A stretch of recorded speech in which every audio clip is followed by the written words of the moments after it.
but man, they have such a high skill ceiling in this team, and they look like one of the top teams to come out of the CIS region in a very, very long time. And I mean, you can talk about any of these players, Ted. Any of these players at all, they are incredibly talented.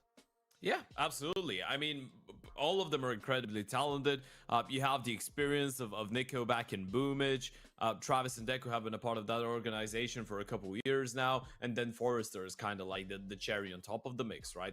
As you pointed out, they needed some time to get rolling. But I feel like, especially for me, there was no doubt that eventually this lineup would work out and they would start playing decent CS. There is no reason for them not to. I mean, I feel like it's a perfect mix of players. I feel like I wouldn't personally change a single name on this lineup for anyone else. Skill is there, the experience is there.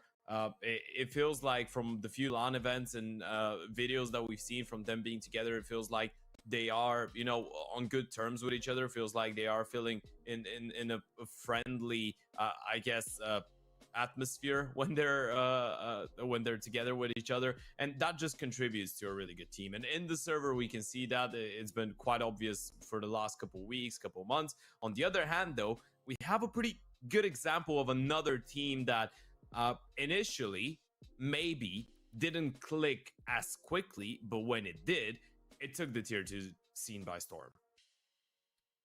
These guys are full of talent, just young guns that kind of came out of pretty much nowhere, to be honest. They were, of course, maybe in a few teams, just not really reaching the heights that they have with Aurora, but man, there's so much fate in this lineup, and you can see why. Of course, the results speak for themselves. Incredible performances. They finished third at the last CCT Online final, so sadly, narrowly missing out on actually qualifying for the global finals later on, I believe in 2024. That, of course, as you said, quite possibly could be on CS2, which is exciting in itself. But these guys, they're out to look and try and do what they couldn't do last time and actually lock in a spot. Bested by Virtus Pro, I believe, in that last game. Unfortunately, just could not make it through that lower final. But these guys, to be honest, I think not even a dark horse. They're probably the favorites, in my honest opinion. I think that they definitely are a team that you cannot, discount whatsoever.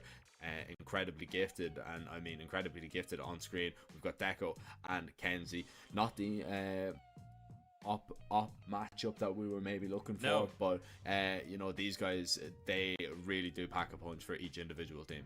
Yeah, absolutely. And, on one hand, we have a really gifted Oper, one of the best Russian Opers, I'd say, out there right now, especially, well, outside of the tier 1 scene, that is. We're not counting people like Mondesi and Shiro, but when you look at the tier 2 space, Deku's been one of the most skilled ones for the last couple years. Obviously, there was some shade thrown at his name because of, some... I guess a lot of people accusing him of having some behavior issues and whatnot. But I feel like for him, as a young player growing up, it was really beneficial to be on the same team with people like Nico back in Boomage and to be coached by someone like Hooch, right? And it does feel like he is getting the positive. He is getting the positives of having those people around him. And I feel like their influence can only be beneficial for him. And, it's been obvious in the server. He's been playing outstandingly well. And I feel like he can just grow up more while playing with those guys. On the other side, of course, Kenzie is just a monster. I guess it's as simple as it is. But with that being said, we are going to get into the V2 really quickly. Anubis and Vertigo, of course. We're not going to be seeing any one of those two maps. Nuke being picked up by OneWin has been one of their best maps recently. Interestingly enough, the map that Aurora picked against them last time when they played against each other. But OneWin won it. And now it's kind of transitioned into one of their perma picks, if not their perma pick. Aurora coming in with the Mirage because they couldn't sadly go for an Anubis here. And then if we get to a decider, it is going to be quite an interesting one. I mean, I'd love to see an Inferno between those two, but Jack, looking at the veto, give me your initial thoughts. My initial thoughts is that we are going to 3 maps. 100%. These guys have played each other 3 times this year, and every single time it has taken a deciding map to split them. OneWin won last time around, but Aurora have beaten OneWin twice, which of course is going to give them a lot of confidence, and they might be able to come back with some revenge. in terms of the maps that we're going to see, One Win picking into Nuke, it is just very, very strong. But it's one of those maps that, of course, you're going to see Aurora start on the CT side. And Nuke is a kind of map that, you know, if you don't get a good start on the T side and get the ball rolling early, like the CTs can just snowball their way through and get, you know, maybe a 10-5, maybe an 11-4, and by then you mightn't even get a chance to play your CT side whatsoever, because you lose the pistol and then you're in a world of trouble. But Aurora, or excuse me, One Win, they've looked so clean in the last few months on their highest win percentage for sure, and to be honest, I think they take that one. Then moving on to a Mirage, Aurora, they look quite solid on that map again in recent memory. One Win haven't really got the results on that map to really, you know, boast them maybe with a chance, but it does come down to, you know, Mirage is an aim map at the end of the day, so whoever's feeling it, you never know. This could be done at 2, but I'm expecting the hat-trick of this one. Yeah, especially I feel like I wanted to add something to that Mirage point that you were making, even outside of it being an aim heavy map. When you look at it, all things considered, Mirage has always been a really good decider, third map for most CAS teams, and all of them are, well, they are playing a pretty similar game in there, and I feel like most of them have played with each other, they've played against each other. Sorry for the quick mic hit, I am just getting excited, but I feel like they just know each other so well that it will eventually go down to the individuals, and I'm really looking forward to seeing the OPE head-to-head on both. Nuke, of course, will have to come up before we get into that Mirage, and we are getting a word that we are ready to jump on that map number 1.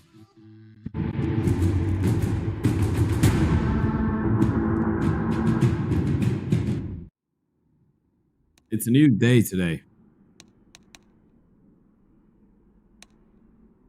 It is indeed our second time seeing it, and to be honest, we haven't actually seen too many nukes, myself and yourself. No. I think actually... Was this our first one?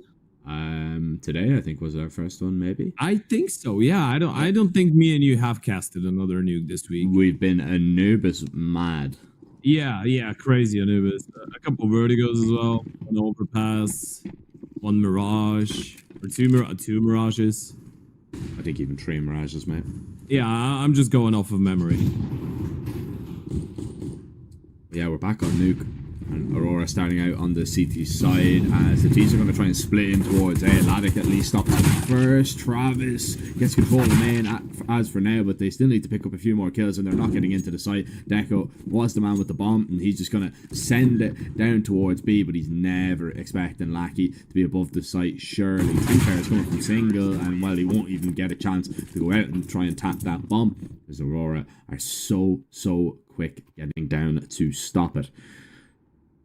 No bomb plant means probably not a force here for One Win, so Aurora should have a safe enough second round here. Yeah, and as you pointed out, Nuke is one of those maps which is always going to be a risk, picking it up against a team that usually knows how to play it. Let's not forget, at the start of the year, Nuke was actually Aurora's best map, right? I mean, you look at that crazy streak, you remember when they won, what was it, like 28, 30 maps in a row, or... I think it was above 10 best of 3s in a row that they did win at the start of the year.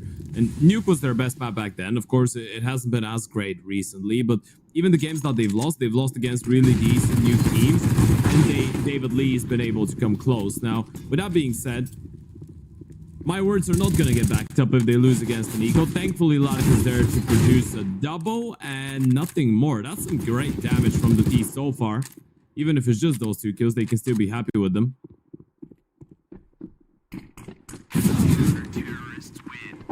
Oh, 2 kills is all. That round is sealed. He started removing the silencer. Don't have to worry about that in CS2. Yeah, that was what I was about to say. Travis is waiting for the new game. So are we. What are you doing next Wednesday? Do you think it's coming out Wednesday?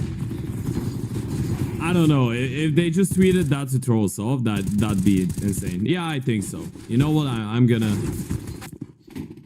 believe them. What's that? That's the 27th of September. Okay, you heard it here, ladies and gentlemen. 27th of September 2023, CS2 is coming out. I believe. It might be a massive mistake, though. I mean, I believe in CSGO's media guy, but it might be just a big mistake.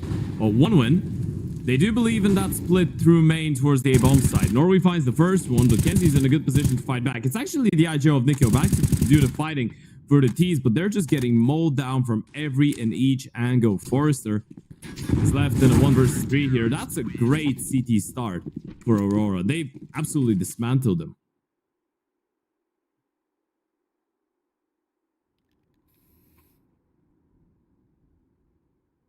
That is a very worrying sign for one win. Not extremely worrying. Maybe I've put that a little bit too harshly, but well, it shows that they will have to work for that T-side. It's not gonna be. It's not gonna be. We just join in our map pick and we just win it. That was never going to be the case, though. In this, Nuke is usually quite close between these two, except once that it was 16-7 in Aurora's favor. And I believe that was when 1-1 picked it as well, so... Yeah. It's interesting because between those two teams, both of them have picked Nuke against the other one this year. On different occasions, of course. This occasion, it's a kill apiece. As the bomb gets ready to explore options towards ramp. Lackey doesn't want to play too close, of course. Pistols could run him down, but he is at risk of being 1D. And Echo is looking for exactly that with the jiggles, with the pre-fires, but no success. 55 seconds, and you've got to maneuver around now once again. They're going to head back in towards the lobby. Try and walk their way out. Dorbit Seltzer is just ready for this one, and the pistols being put apart. And I'd say that singular kill might just be the height of it. Nickelback is going to run right into Lackey here, who has actually been spotted out. Nickelback might have a chance to win it, but that chance has been taken away, and the round with it. Yeah, quite solid. You feel like you need to see a response here from one window in this round? Yeah. I mean, you did lose one buy round already. That's number 2. Number 1 is normally not such a big deal, right? Because you're still testing the water, so to speak. You're trying to figure out how they're going to play on the CT side. Then if you lose the second buy round as well, and it depends on how close it is, then problems might start to arise. Open the hands of Vladik going into this one as well. So you gotta have that to the back of your mind. I think they're lining up the nades. Yeah, they are. And Norway might be in a position to actually eat most of them. He is on top. They fall behind. Only 25 damage. He's a lucky man. Well, he's a happy man right now. The nades don't do a whole lot, and now they're gonna go back to the outside smokes. Problem with this one is Kenzie and Laddick, I think, are trying to be a little bit more proactive to see if there's actually going to be someone crossing outside, and I think Laddick's got vision, so they know this is just a ruse. You still have Norway in a really good position here towards top hub. You're very limited on utility for this A-pop after using a lot. You got one smoke and that needs to head towards main, but you peek before the flashes. Norway even pinks up Travis, but it doesn't matter. Travis still finds the double. Kenzie needs to turn his attention to Hut and does so. Nice flick. It is down to just Boomich, and well, Kenzie doesn't want to challenge him. He actually has a path down the vent if he wants to take it. But Lackey is going to have that base covered. Kenzie still up close. Laddick now holding towards the door and hits the shot. 1 win. Falls short in that round once again, and they're not even doing too much damage really to Aurora. Yeah. And only finding 1 or 2 kills, it isn't fantastic.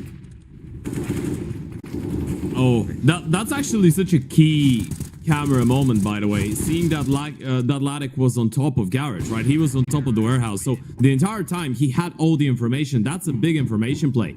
He finds only 1 kill in the round. He does so much more for them. Everyone was just focused on the A hit. OneWin didn't have a clue on what was going on. Why were not Aurora sending a player down secret? Why didn't they know that? Or why did they know that there was no one down there? Well, that's your answer. Laddick was just on top of the smokes. He had full line of vision. Now he didn't, so Norway rotates down, and there is a couple pistols on the other side of this. He pretends to not really care about it. Oh, that's a little bit odd. Travis catches a bit of a timing. Not gonna get away with a kill though, and Norway's already down there, and he's collected the bomb, and +1 as the T's are just falling down one after the other. Forrester was in a position to get a kill. Wayward with the shots, and Lucky will punish. A couple members low on HP, but this could be a clean round here for the CTs. This would be massive. Echo with a deagle. I mean, realistically, what can you do? Oof. What can you do now? Probably just die. That's exactly what happens. Another clean one. Look at the bank account instead of Aurora. Looking lovely. One win. Their third buy of the half. Well, this is the last one before a tactical timeout from Hooch. Now, this is 100% sure. Surprised that there hasn't been one already, to be honest. But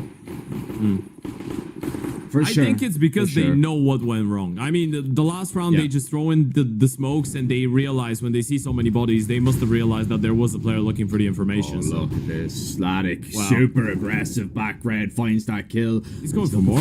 Yeah.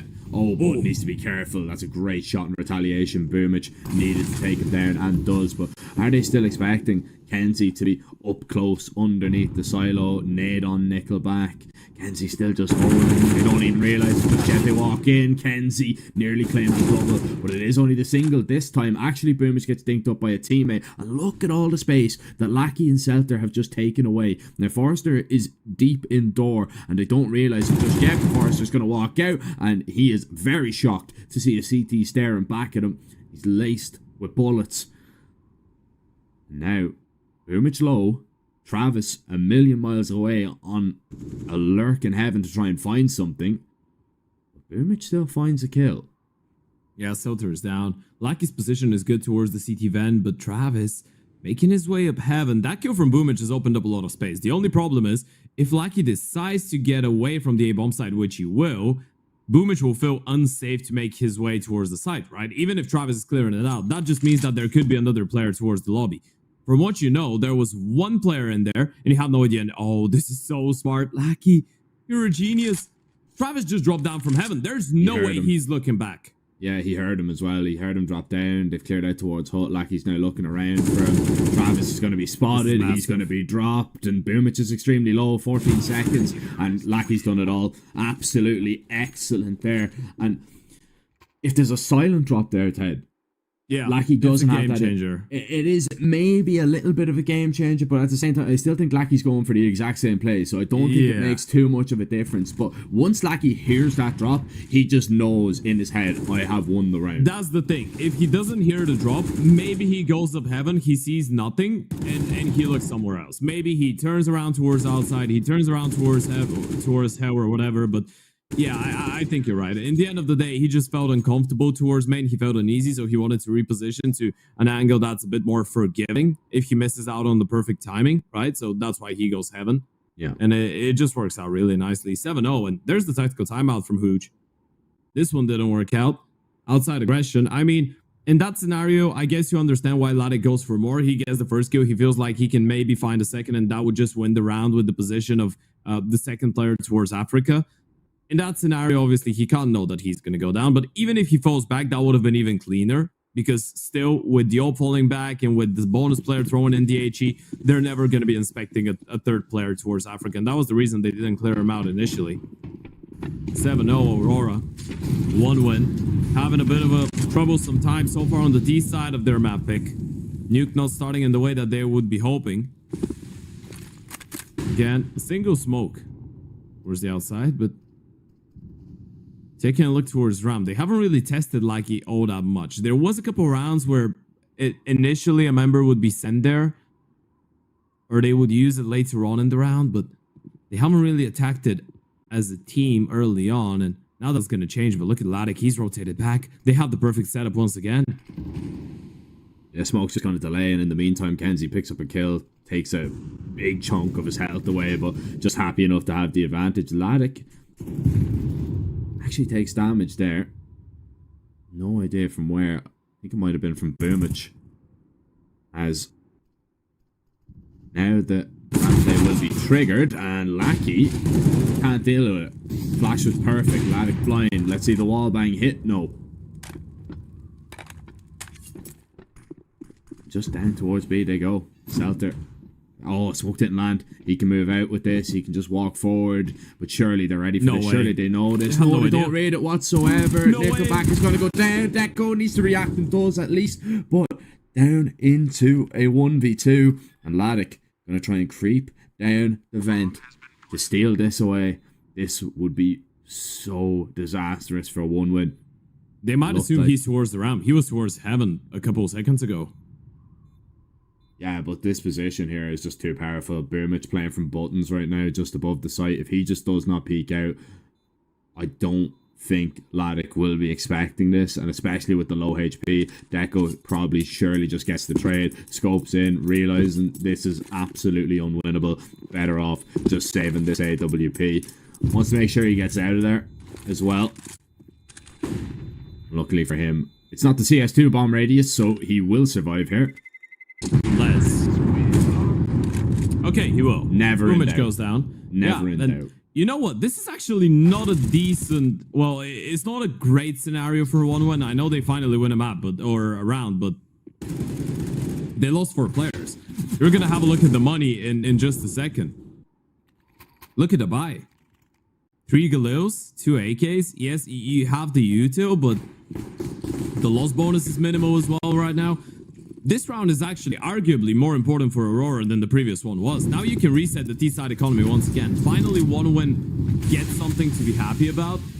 But all that makes the difference would be that conversion. If they're able to chain up consecutive rounds, that's great. If they're not, big trouble.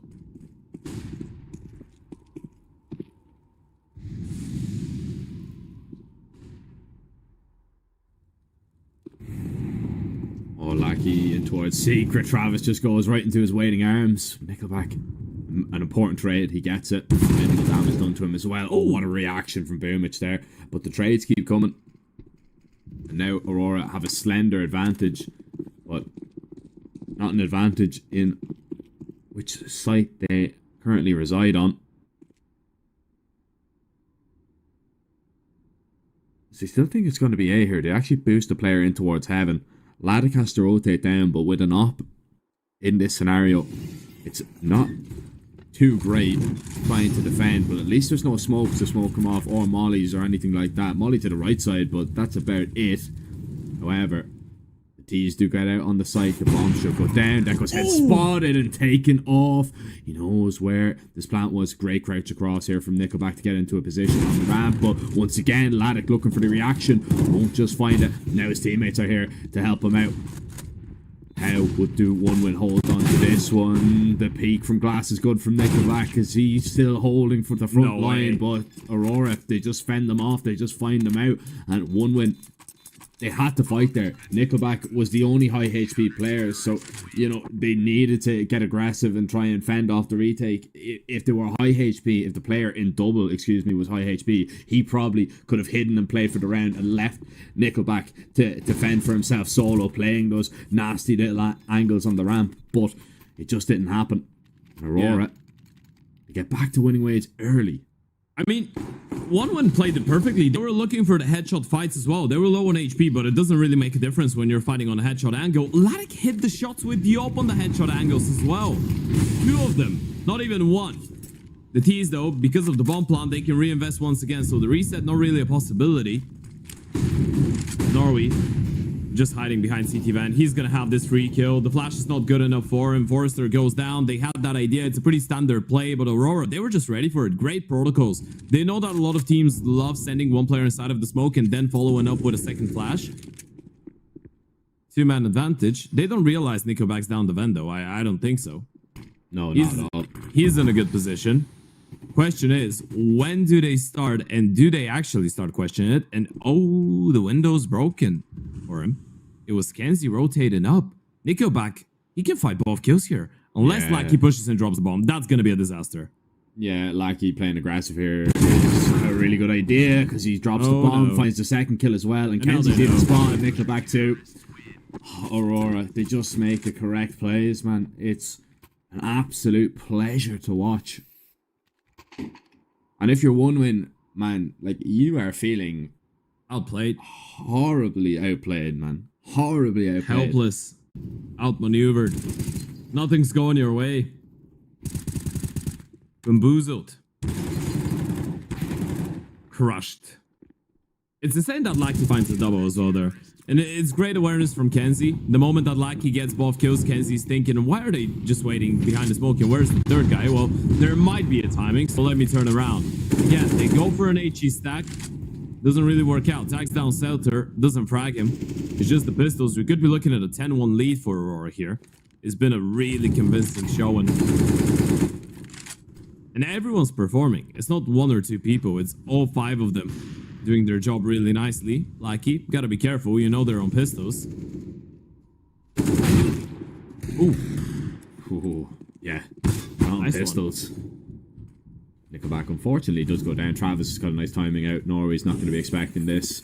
He goes down probably for free. Oh, man. That just sums up that that fight alone sums up this first half so far. They're just getting torn apart right now. Perfect resume. There we go. Vladik seals that round. 10-1. That's so crazy. It's such a dangerous round as well if Norway goes down. Travis gets the kill. He's got an AK. He's got the entire A-bomb site. And they have the positions that they already had. I mean, it might have been, it could have been such a dangerous round. It legitimately, I don't know if they win it. But it just changes the dynamic of the round completely if Norway doesn't get that. And he just turns around and destroys him. And it's another round that's relatively clean. I mean, you lose a couple members, but it still doesn't look scary, if you know what I mean. It still doesn't go down to the line. It's not a 1 versus 2. It's not a 1v3. It's not a 2v4 that you need to pull off against the pistols. You're still in the favorable position most of the time. 90% of the round. Oh, look at Lucky. Oh, he's got a perfect timing. Yeah, and Lucky spotted the gun barrel. Oh, it doesn't matter though. And Travis and Deco in the meantime. They find these 2 kills. Selter looking scared towards the outside. Boom, it's just below him. A lot better from 1 win. Celebration. Maybe to happen after this round. Because you need to celebrate the small victories. This would be just 1 if they're able to get it. Few and far between, but that one is absolutely clean. I love that. I think that was, by the way, that was Boomich and Nickelback cooking up together, because you remember how successful actually it was when they threw in the outside smokes and Boomich walked his way through the smoke and picked up the fight towards secret, or not secret, but towards outside back blue. I think it was Nori or Kenzie holding towards that side of the map back then. It was actually a play that was fairly successful, and so far 1 win when they've tried to fight outside, but to fight for deep city control towards outside, fight the player towards hell or push in towards hell. They haven't been failing, so I like the fact that they go for it once again, and now they can switch it up. Deco with a great opener on the T side with Yob. That's the first time we've seen that happen so far this half. Yeah, it's usually on the CT side where we see Deco come to life with that AWP, but the way that this first half was shaping up, I wasn't sure if we were going to even see him. But if 1 win continues to pile up rounds here, maybe, just maybe, there is a chance that we can see some Deco magic in this second half. Oh. They have a lot of people down here, Aurora. They do. Smokes down, Molly into double. Self there has been spotted. He's been flashed as well. Norway, first man dealt with, and the MP7 was never going to win that fight up close against the AK and Vladik. Kenzie. Save is the only option here for them.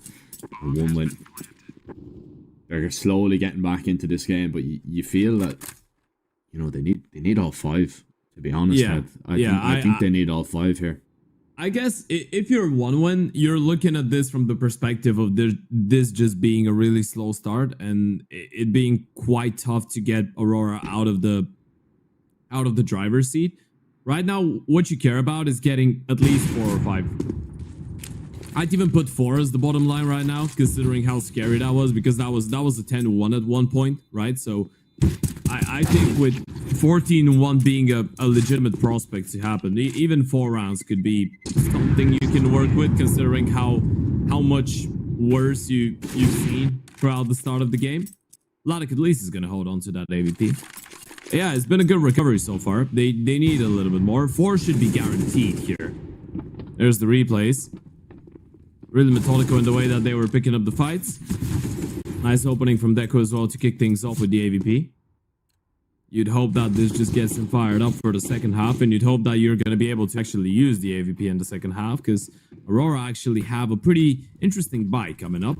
Norway's on a max 7, Vladik on an O, Pizzi 50 for Lucky. Should be a free round for 1 win if they deal with the O. The op is aggressive and hot. I'm not sure if Boomich realizes there's a player behind him towards the warehouse. He has no clue. He's gonna get shot. He's gonna get dinked. Oh, damage. The pistol wants Boomich. Yeah, that's a nice smoke to just try and survive here. Lucky just walking down right on top of Boomich, and he continues just to collect the kills. The longer he stays alive here, just the more awkward this round gets. They still have no idea where Lucky is with this op. So drops the man causing the issues. This is definitely going to be the save from the opper. Norway might be tempted to just stick around and hang about. See if anybody's going to give him an opportunity. Nickelback is going to give him exactly that. Mag 7 versus AK. Surely we're not going to see a Mag 7 beat an AK here. And the answer is no. Although, takes a lot of health away from... Well... Nickelback. And he wasn't the one to get the kill. Yeah, nearly. Yeah. I mean, thank God he wasn't alone there. But you know what? That's what teammates are for. Forrester was in a good enough position to assist him. Make sure that the Max 7 doesn't drop his captain. 10-4. Looking at 5. Could be a really good resurgence. At least make 1 win look a little bit more competitive. Even individually, the team has been, I guess, a bit struggling. Boomich has had a couple of good moments. Deku, the previous round was good for him, even though he's on only 4 kills. He did find a massive opener. Vladik, though, gonna try and fight back. Aggression from the AVP. Oh, he's seen Travis. Travis is dead. Could be pre-fired. Oh, he still wins the fight. Lucky goes down, and that's gonna leave Vladik all alone, and they've lost Norway in the meantime. Selter will have to hold on as well. That's a great start to the round for 1 win, countering the aggression, and now you've made the CTs respect you, but there is one more person that's not giving you any respect, and that's Vladik on the O. Just wants to walk in once again. Oh, hits the scroll wheel, but still manages to drop Nickelback. That's so awkward. But the fast reaction, sometimes you're trying to click too quickly. Scroll wheel comes up. Oh, Kenzie's dropped the bomb. This is a huge frag to find. And 1 win. Started the round so well.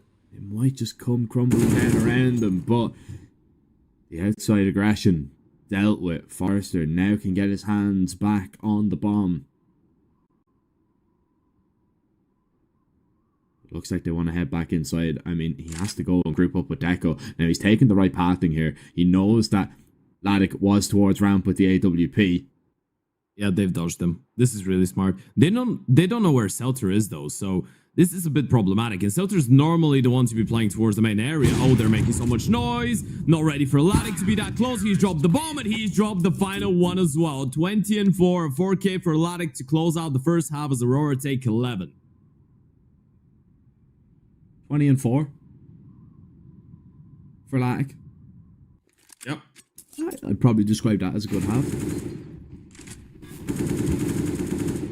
He just impresses me, man, every time I watch him. Every time I watch him, he just always seems to get better and better, which is absolutely terrifying. Not just for 1 win, but for any team that he comes up against. Such a high value player that Aurora do have. And I hope that we get to see 1 win bring out the off. I hope we get to see Deco show what he's made of as well on the CT side. But if this pistol doesn't go their way, I am a little bit concerned about it. Yeah. And rightfully so. Wow. Great shot for Vladik. Here he is. Already opening his T-kill account. He wants a few more. And why not? fight in towards single needs to happen. Norway wants to get aggressive, and he's got a double. Bomb will be planted. Nickelback in retaliation, but it's only Nickelback in retaliation now. Single man exiting the scene of the crime. Single man. Reveal yourself. He's definitely not going to be revealing himself here. Yep. Ladix revealed himself. Another double for him. He's just chaining up kill after kill. I love the way that we just started things off by saying that both teams are, well, not by saying that, but maybe 8-9 rounds into the first half, it was fairly evenly split between all 5 players on either side, right? There wasn't a horse running 10 kilometers ahead of every other one, right? There wasn't a sprinter. And now you press tab for Aurora, and in the matter of what, 5-6 rounds, Vladik is way above anyone else in the server by that. Not only on his team, he's on 22-4. And you know, you add that with Norway, Selter, and Lackey and Kenzie still having just an alright game. They're having a solid performance. You can't say that anyone's slacking right now, right? No pun intended. But there's no slacking performances on the side of Aurora, and you still have Laddick doing what he is. It's nearly impossible to play against it. Kenzie spotted both nades. He knows that there's one more there, and he can just wait. Deku's not getting a kill out of this one. He might as well just let it be. He's been tagged down. Travis takes a chunk of damage as well. I'm not sure how this happened. Was he naded or was he molly? Probably naded, looking at Norway's position. I think I seen some scorch marks there on the top of the Yeah, I think there was a molly. I'm just trying to figure out how he took 80 damage from it. So that's why I was thinking. Maybe it was both. I'm unsure. You know what could have been both, because Norway's got only one flash. So I tend to... I am willing to believe that was the case. Either way. Quite a troublesome moment for one win.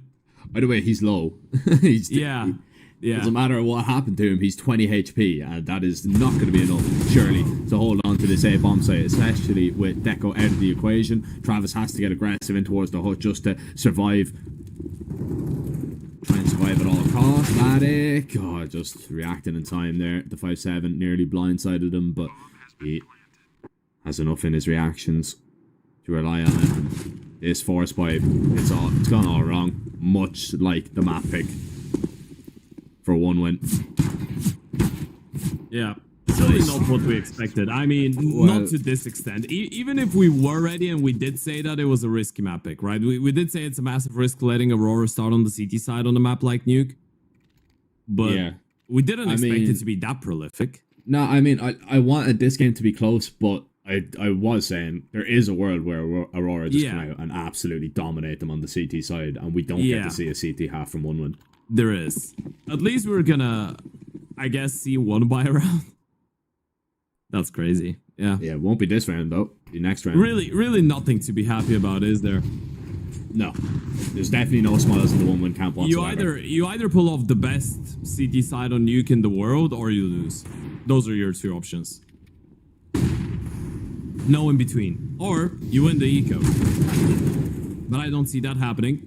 Kenzie opens things up, even if he goes down to the USP because he's low. His teammate should be able to clean things up.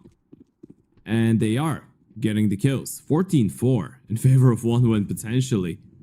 Or in favor of Aurora, I'm sorry. Not in favor of one win for sure. Don't be sorry, it's a simple mistake. Much like picking into Nuke, it would seem. Yeah. I mean... You can't blame 14-4. Gotta hope for the comeback, or you gotta hope for one of your best Mirage showings in a long time. I mean, and by saying that, we're not really over-exaggerating. The last couple times that we've seen one win on Mirage, it hasn't really been great. Yes, they've been playing some good teams. The last 3 games that they played were against VP, Forza, and Spirit, and they lost to VP and Spirit, and they beat Forza, which is a good enough result on itself. But it's a new look Forza, and the games against VP and Spirit weren't even close. They didn't even make it up to double digits. Now, those were LAN games as well, and you could argue that both VP and Forza are a bit tougher than Aurora. I mean, Aurora are kind of like the third in that leaderboard, but the margin isn't that massive.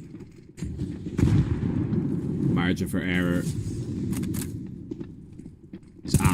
tiny here for Travis as he's under relentless pressure from the ramp. They come steam rolling down Aurora. They want to get this one done as quickly as possible, and they have the B bomb site to do so. Boomich now just turns away, thinking there's a flash coming. Norway stands in the Molotov, burns a little bit, but finds the kill and the advantage for his side. Everyone from One Win now trying to retake from the ramp. The HE burns away and tags down Selter as well. Combination with the Molotov. The HP is low on the T's. The smokes are down.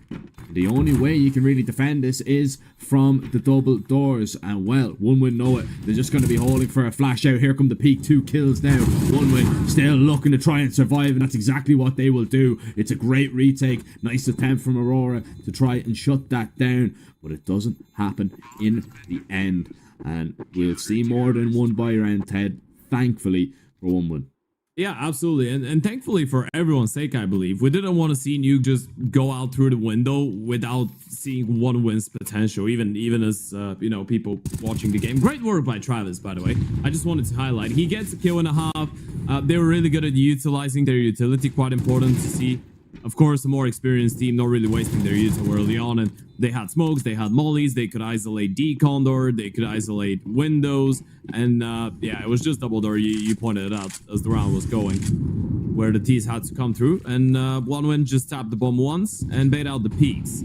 The problem is that the money is still on offer for Aurora, and Kenzie's already found an opening kill. Nickelback's aggression towards the outside doesn't work out. Kenzie might get challenged the second time, and he will get challenged. Not sure if they really want to fight him, though. They were looking for the double peak from Heaven and Main, but it doesn't work out, and now Travis is going to get put under a lot of pressure. Yeah, Travis happy enough to just play towards the ramp, spot the initial player, doesn't want to stay and fight, knows that his life is just very important for their chances in the round. Now, One Win. It's an interesting setup. They'll double up on default, but This is so awful what the Aurora are doing to them right now. they're going to fake them out massively. Yeah, they push them away from the ramp. They have outside control, they have lobby control, and they're just faking B right now. Travis is all alone here. If he goes down, it's massive issues. He finds the first one though. Travis, this could be huge, but Selter drops him. Norway, in the meantime, takes care of Boomin. They're making their way out the bomb side. Deku's still here, but Kenzie with another 1-for-1. And it's just Forrester, but they haven't spotted him, so Kenzie's gonna slow it down. Still 25 seconds. Problem is, Forrester's position is really hard to dodge, but oh, he's spotted. He's going down B, and it's not B. Kenzie's just waiting for Selter to come around and help him out. Forrester, he's misread that completely. Bomb's going to be planted, and he's going to realize the error in judgment made there. Nade an event. He's going to rotate up through secret. Doesn't want to take that risk, but he has to go quick. He doesn't have a kit. There might be one dropped somewhere on the site, but I don't see one as of right now. The steps are being heard. Kenzie in an off angle, and Forrester never saw it coming. And probably didn't see this scoreline coming either. 15-5 right now. Money absolutely shattered. We get to see Deco at least on an AWP, but he has to be the savior here to just keep them alive and keep them moving. But I'm not sure if at this point saving is even on offer. You need to make it respectable though, don't you? Yeah, like, yeah, absolutely. Mentally, you could try and make it a little bit better. You could try and self-justify and be like, okay, you know what? We just had a troublesome first half and then an unfortunate start. If they get up to 9-10 rounds, they're going to be feeling a lot better about themselves going into the next map. But I feel like at this point, Nuke is over. The only question is, when do Aurora close it out for me? Yeah. Oh, no. I'd 100% agree with that statement. All right. Oh. And, Yeah, okay. That's not helping your mental. No, not whatsoever. Deco's just been absolutely dismantled. Demolished. Much Bombed like out. One Win. Kicked out of the server. Shut down. Silenced. The list goes on. Oh. All right. Forrester gets to see feet for free. Free foot pics. He's living the dream for real, man. Yeah, follow Kenzie's OF. Whoa. That's unfortunate. Travis and Boomich now. and to conjure up some magic? Or are we heading over onto Mirage? Boomich trying to hold the line. The timing isn't going to work out for him, but he actually spots a second player in the meantime. Double might just be enough. Here's 3, but Kenzie says absolutely not. Feeling it with that first shot. He claims 2 more heads and the map for Aurora. A 16-5 scoreline definitely does not help things. Man, it's really kind of disappointing for 1win, to be honest, because there was always going to be the chance. There was always going to be, you know, that world where Aurora just come out and dominate them. And sadly, that was the reality that 1win we're living in right now. Deco, we didn't get to see much from him whatsoever. No fault of his own. He only had the op on the CT side. We know that, you know, he's one of the highest rated players on the CT side of Nuke with that AWP. But when you only get to buy it 1 round and it's at a 15-5 scoreline, what can you do? Absolutely nothing. I mean, he was 7-6. He was 7-16, and Latic ended on 25-7, which was he's his opposite number. It's absolutely crazy. And you know, I'm looking at this game kind of like a food chain, CAS food chain establishing game, right? Because we know that for sure. C9 and VP are on top when it comes down to CAS region, right? Then you have, I guess, Spirit could be the next one, but we don't really count Cloud9 because they haven't participated in the circuit. So let's say at the CCT online final circuit, VP is number 1, Spirit is number 2. Aurora was number 3 last time, and now you're playing up against 1win, who are a close contender. But Aurora said, you know what, we are number 3. We're not giving you that number 3. We're not giving you a place on that podium. And that was a statement. That was a statement and a half from Aurora. I'm really looking forward to seeing what 1win can do on that second map. I feel like maybe the circumstances were a bit worse for wear, and you know how Nuke is, right? If you don't get started early on, you might not even get to show us 50% of your strat book. I'm 100% sure that 1win as a team is a lot better than what we saw here, but Aurora just didn't let them show us what they wanted to. So yeah, going into the next one, Aurora surely are going to be heading into Mirage with a lot of confidence. It is their map pick, but we can never count 1win out. A quick break, and we're going to be right back with the second map of the series.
very complicated job, but I love simple things so much. One move. One push.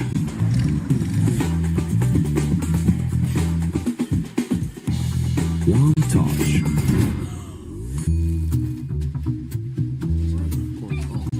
One love. One click. One X-bet. You look into your inventory and there's only... It's time to forget about this garbage. Here you will find everything to play with really cool skins. Open top cases. Upgrade dropped skins and turn your junk into a cool gun using the contract system. Every day, thousands of people upgrade their inventory with us. Hellcase.com. Look at yourself in a new way. Watch the matches with bo3.gg, the official stats partner of CCT. Check out AI-powered predictions in live matches. Get access to live scoreboards packed with in-depth weapons and grenade statistics. Check out round maps in the match results. Extend your game vision with bo3.gg.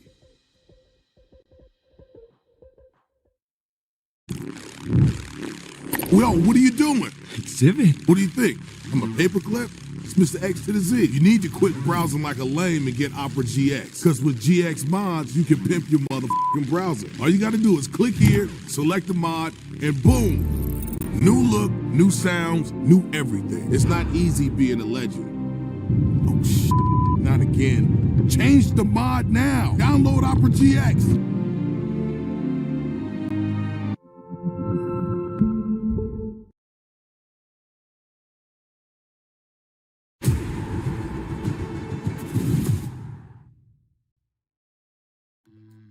Welcome back, ladies and gentlemen. We are just about to hop into map 2 between OneWin and Aurora. Very quick nuke. Something that a lot of people weren't expecting. I was hoping it'd be a lot closer, but moving forward into Mirage, if you're OneWin, you need to just get that out of your head. That map, it just didn't happen. Just come in, give your best performance on Mirage, and hopefully stay in this series. Yeah, absolutely. Right now, Demento is the main opponent, right? I know, all of us know that old saying that a man's biggest enemy is himself, right? What he sees in the mirror.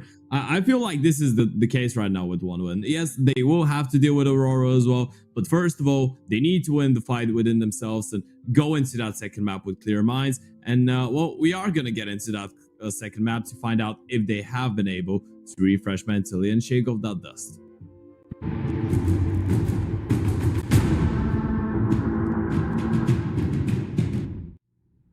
I almost started feeling like a motivational speaker, like a motivational YouTuber, you know, influencer. Yeah, you think so? Yeah. You gotta deal with yourself first. Who's gonna carry the boats? Who's gonna carry the boats and the logs? Who's gonna carry this defense from OneWin? Well, Forrester is only good for one. As Aurora will stick that plant.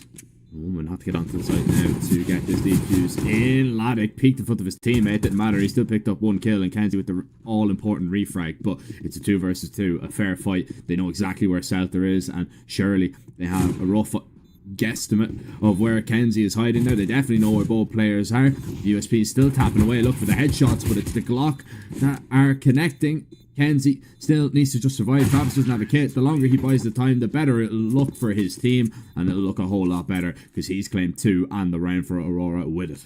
That was so smart from Aurora, right? Because they make their way into the bomb site. They lose 2 players in the process. They are in a man disadvantaged position, and they just go for the double peek towards Kitchen, right? They realized that they had to bring the fight to OneWin. They couldn't just let them play the retake on their own terms. They had to make them kind of get back to the terms of Aurora and meet them, and well, they did. That was really nicely played. You turn this one around. It's a good start. First bite coming up. 2 scouts. Deco and Boomich. We know for sure that, well, not for sure, but Boomich used to ope a little bit at the start when he joined OneWin. There was some rumors. Obviously, it was always going to be Deku, but Boomich has some experience with the big green. Let's see if he's got the experience with the small one. Travis towards ladder. First contact. Great clearance from Seltzer. Echo He is the man with the scout here. Towards this B site. He's already found one head, but absolutely no more. Mitch. It's going to be wide of the mark, and it's... When was the last time when you actually saw an MP5 kill in an official game? I was just about to say that. Alright. I'm not sure. Love that MP5. It's actually not bad in CS2. Funny enough. I haven't tested it. I just like the way. That it slaps it. Yeah.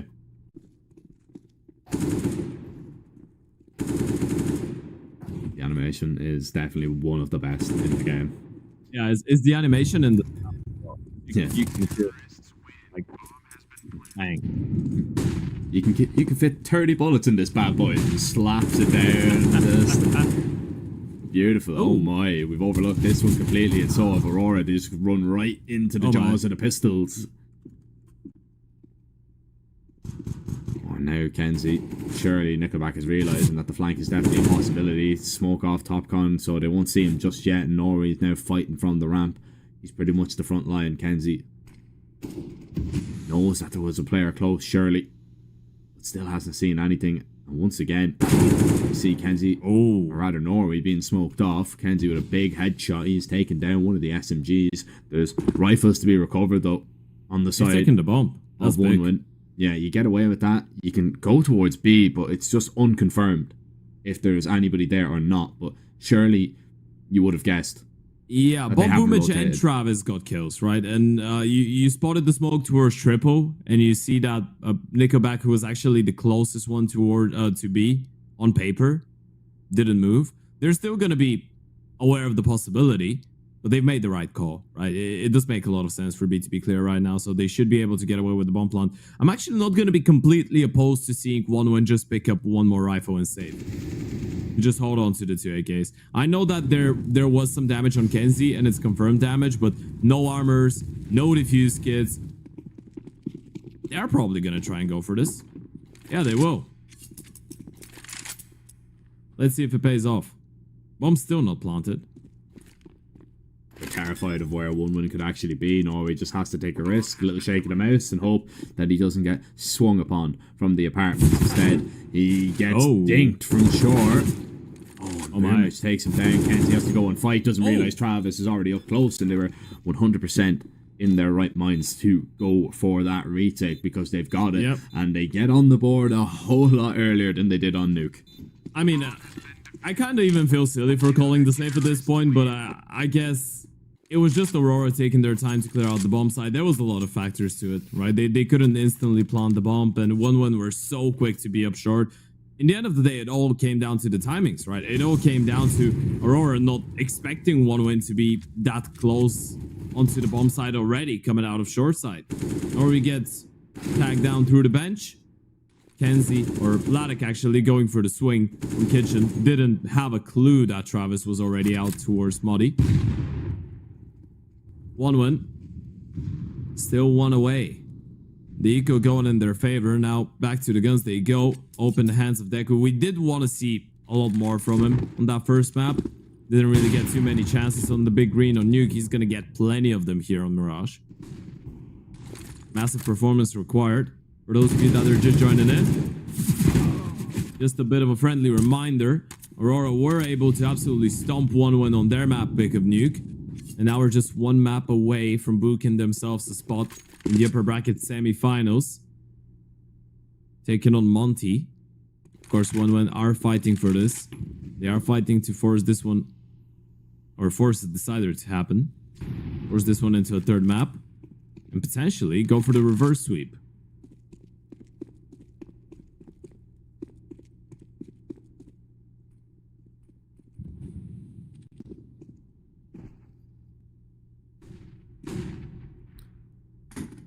Setting up for an A play here. Ladek might be the first one out with that off. Beermich is in a great position towards Sandwich, and there's just no utility to flush him out here. Ladek wants this fight with Deco. Deco, does he risk going for a repeat? Don't think so. Beermich needs to find at least something from the spot. It's already been compromised, and trying to just cause a little bit of a distraction. Deco was on the angle. Ladek gets him off it, and it's such an interesting battle that Ladek once again comes out on top. And Kenzie, great headshot on Forster. They've bulldoze their way onto this bomb site, and Nickelback spam through the smoke. Kenzie with another headshot, and Aurora do it on A once again.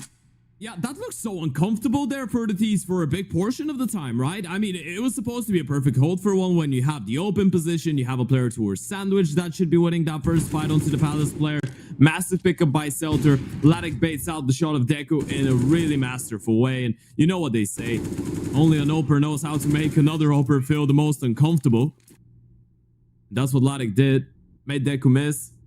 Gets posted on the angle, gets the shot, and now the money for one win is absolutely destroyed. I say absolutely destroyed. Boomich and Travis are fine. Everyone else, though, not quite. They will still go for the investment. Ope's gonna get dropped over. It's actually double Ope. I'm not completely against that, by the way. Even if you don't get, in this scenario, the difference between the double Ope and, well, what you could have gotten with the money of it is just one M4, right? And maybe some util. Now you still have a lot of smokes, you have the flashes. It will be a massive surprise. I don't think Aurora are ready for a double open around like this. They know that the money is going to be a little bit shaky for 1-1. Let's see what Deku and Boomich go for. They're playing it on the same side of the map as well. Both towards A right now.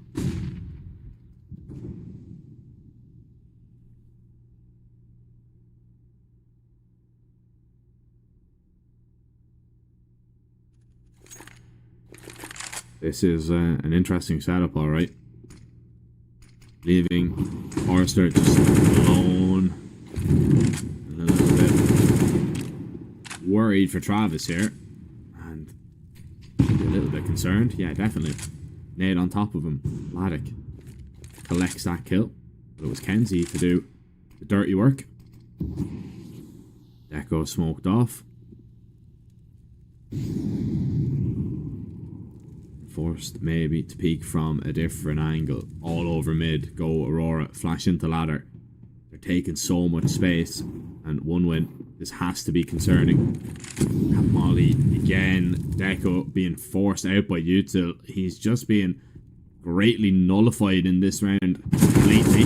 Forrester was the only B man. He's dead. But Deco, he's rotated in towards the window. But they're so aware of this. Surely Deco has managed to find the kill at least. The bomb hasn't committed anywhere whatsoever. The rotations. They're going. 25 seconds. Yeah. That's so odd.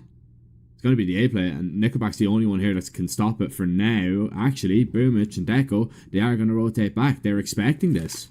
Yeah, they are. Do they clear out Sandwich? I don't think they do. Nickelback, he's gonna get one. He's gonna get a second. Kenzie needs to stick it. He's gonna tap the first time. He's baiting them out. There's the first one. He knows where the second one is, but now he needs to stick it. Deku goes for the wall bang, doesn't connect, switches to another rope. He was looking for a rifle.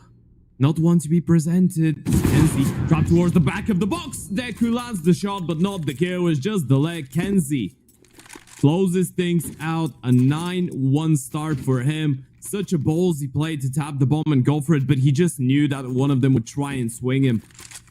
What a round, Aurora. They just win it by the skin of their teeth.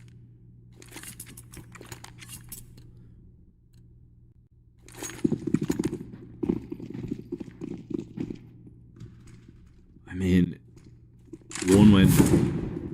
It looks like it's written in the stars, doesn't it? Yeah, Aurora are not messing around today, but man, if you have to feel a little bit for 1-win, right? I mean, yeah. Like, it's just looking like it's not going to be their day at all. Like, even in any, maybe, like, let's say, like, 70% chance they have a win in a round, it goes in Aurora's favor. Somehow. Yeah, and somehow they are getting smoked right now. Score-wise, a lot of the rounds quite close. And it's just a stack towards B right now, so these should be fine. By the way, Ted, fun fact time. Did you know that actually Hooch has played with both Boomich and Nickelback? And against the team. You can try. I don't think you will, but you can try. You don't think I'll get it? No. So it's not like Vegas Squadron or something? No. I can tell you that it wasn't at the same time. So first he played with one of them and then with the other. Then the other joined. Hold on a second. I'm all over that in a minute. Echo might have an opportunity if he finds another headshot, but that's been snatched away. It was getting a little bit worrisome there. Travis Burns and the Molotov, Nori knows where he's coming from. So 2 kills, just all 1-1 come away with in that round. So it was at different times they played. Yeah, it was a different times. I don't think I got it. I don't think I got it. It's EPG. EPG. EPG, yeah. EPG you remember, family. Yeah, you remember EPG Family, but no, it was just EPG. EPG Family was the name under which they competed after Entropic dropped them, or they parted ways. Okay, yeah. But EPG is the legitimate org. It was in 2017 when Hooch actually played there with Nico back. You know who else played there? Alien and Yekindar. Or Yekindar. I don't know why I pronounced his nickname like that, but yeah, Yekindar played on it for a short while. World Edit is another name. Man. Brings back memories. Never mind any of them. Nori and Kenzie, they're the names you really need to be focused on right now. They've already found 2 kills. Laddick, Whisker away, earning in a teammate's Molotov for sure. A 1-win, they're just being cut apart. Every time somebody goes for a peek, every time somebody thinks they have a play, the right idea, it goes wrong. Boomich. Looking through the smoke though. But he walks right through. Yeah. Didn't expect it. If he was patient there, he would have faded it. He would have found that kill 100%, but instead, gives it up. And maybe around with it. Lackey just destroys Deco once again, and they're even going off the side with Forrester. Wow. Man, they're on Lackey's screen, I'd say, for a second at most, and they're instantly dead. No, it's not even a second. It's not even a second. I mean, what can you do about it, really? Yeah, it is. It is 1/10 of a second, pretty much, before he gets the headshot. Both those fights are fights that, especially the second one, is a fight that Lackey should be losing straight away. But he's still finding the kills. I mean, you look at the replays, it's just Aurora, they're spread out around the map, shutting down every single player that peeks into them. Look at that. It was just a 1-tap as well. 1 bullet. What do you do if you're 1-1? I'm afraid that it could be just one of those days. You know, every team has those days when nothing's working out. Everything from your opponent's side is working out. They're playing outstandingly well. You're not even able to think that you're competitive. I feel like this is one of those days for 1-win. After losing your map pick at a 5-16 score, you know, we can have all the explanations about not being able to get a good start on the T side and not really being able to show up your CT side, but in the end of the day, you did lose at 16-5, and now you're down 1-6. If that Mirage has started differently, maybe we could be having the conversation about a third map, but the start is just so discouraging right now for 1-win. How do you pick yourselves up? Another thing that we kind of have to focus on is that, you know, there are some players that mentally, we know that they do struggle with trying to keep their head in the game, and I wonder, is that a factor as well? Because a bit more emotional. Yeah, exactly. You know, when you're just getting absolutely destroyed every time you peek. I mean, they are coming close in this round at least. That's great from Travis. This is what they need. They need one of those rounds to go their way. Yeah, Boomich has got a really good position. Hopefully his teammates are able to stay alive and give him time to activate himself, because if they go down too early, this might all be for nothing. And they actually don't know that both T's are towards the B apartments. Now they do. Boomich is going to be coming in from behind, and surely they get away with this round. Laddick in a 1v4. That's absolutely impossible. Boomich coming in from behind. It's a double for him, double for Travis, 1 for Forrester. And there you have it. Something goes in favor of 1-win. Are they going to be able to capitalize on it?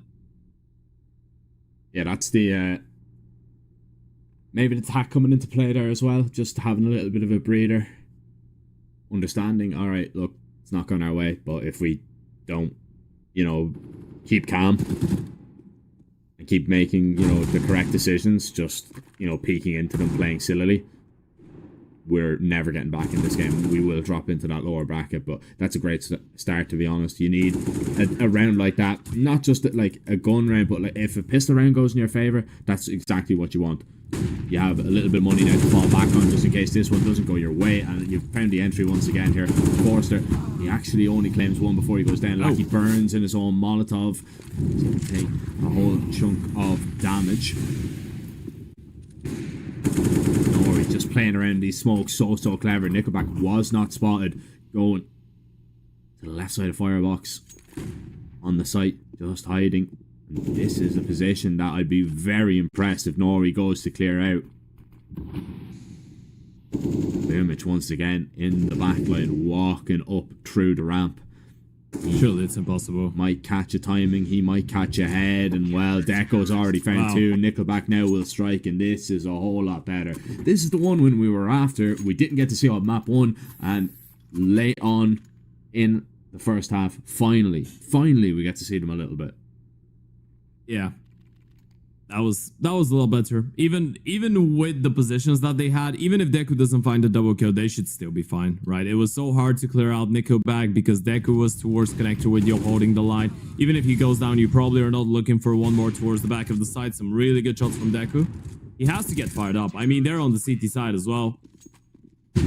You need your Oper to find the impact. Nickelback, you gotta be careful. You don't want to give anything away to the pistols, and they still have one AK in the mix. That's in the hands of Norway, as Travis will soon find out.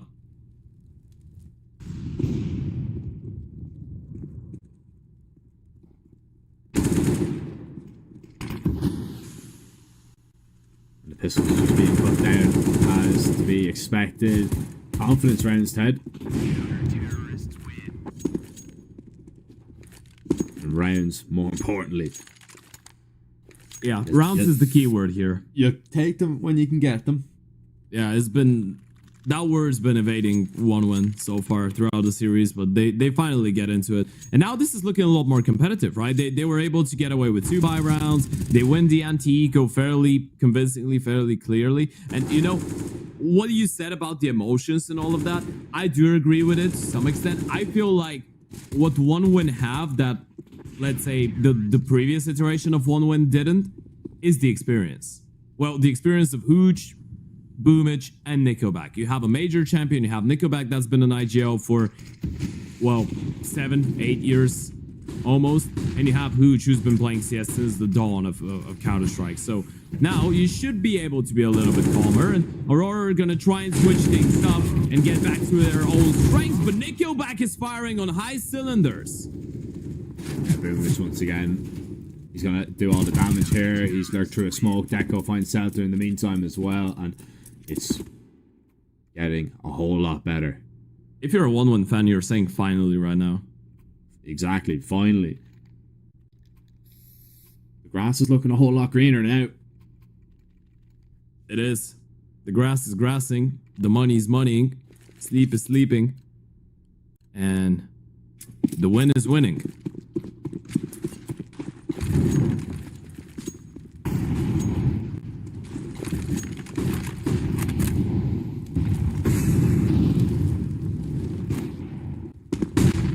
Kenzie.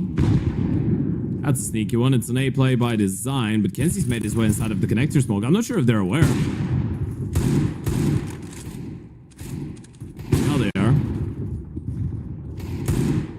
A couple wayward shots by the ult, but they should be alright still.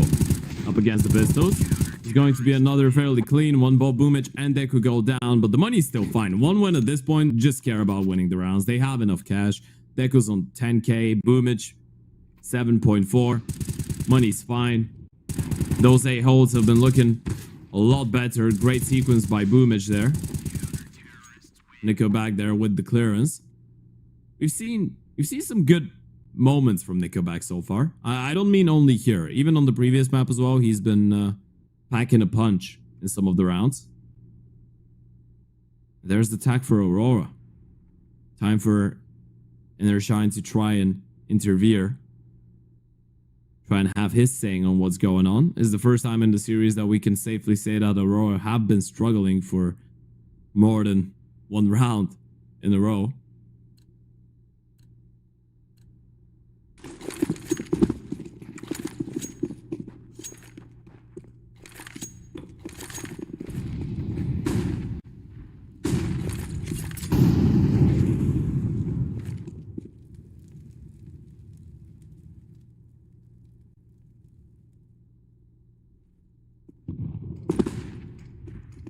Fake towards the A site. Lackey's out. Nickelback is down, and the more kills and the longer Lackey stays alive, the more this fake is being sold. But surely now, one winner beginning to realise that Travis definitely is, as he's feeling the heat, not just from the Molotov, but from the pressure of the T's who are out on the site. Selter, massive headshot, as now Forrester knows that there is a chance, knows that there is a probability that there's going to be somebody rotating in from A, but he was worried about the flank and forgot about the apartments. Boomich and Deco, they have seen enough. This round has been sealed in the favour of Aurora with a great call. Boomich wants to stick around a little bit here. I don't blame him. The money is not fantastic on the other side. That is a very good peak. Boomich, look at this. Both players are low, both players tied to the bomb. They need to exit through CT very, very quickly. Deco is hearing all these steps going behind him. He's not going to be able to challenge them. But some hefty damage to the T-side economy there by Boomich when the round was done. Yeah, I wanted to say how much of an intelligent clearance that is from Kenzie, by the way, because you see Laddick coming in from TV. It's really easy to just be like, okay, my Oper's coming in there. He's going to cover the B apartments. Everything's fine, right? If he doesn't go back there to assist Laddick probably goes down. He was running knife out full W, so the under player probably gets the kill. And then Kenzie is in a compromised position as well. Then Kenzie might have been dealt with as well. Big game changer. Great call, though, in general, by Aurora. This one starts off a little bit nicer. Deku with a great opening onto Lucky. IGL shut down. He is the one responsible for creating most of the space on the T sides for Aurora most of the time as well. So it's really nice when you have that piece removed by the puzzle. Or from the puzzle. 4v5. Kenzie alone towards Connector, but his entire team is actually grouping up back towards the B-bomb side. Deku's really aggressive into ladder, and he's not in the position to assist Forrester by any way. Now he can fall back because of the smoke, but Forrester is still alone. Kenzie, that's a great kill, Forrester. Oh, he gets one with the nade as well. That's huge. Oh, Forrester with 3. Shuts down the B plate on his own. He didn't need any support. Didn't need Deco to lend a helping hand, because he showed his hand. It was a royal flush out of the apartments. Imagine how awful it is for you to want to exploit B on Mirage and you're up against Forrester. You're up against such an aggressive and such a capable rifler, right? You know when he is in the zone, he can hit some of the craziest shots in the server. I guess that's why we expected this matchup to be really stacked individually as well, though, right? I mean, you look at the aimers on either side. There isn't bad aimers in the server. Everyone can pack a punch. No, there's definitely not any bad and aimers in the both server. IGLs are fragging as well.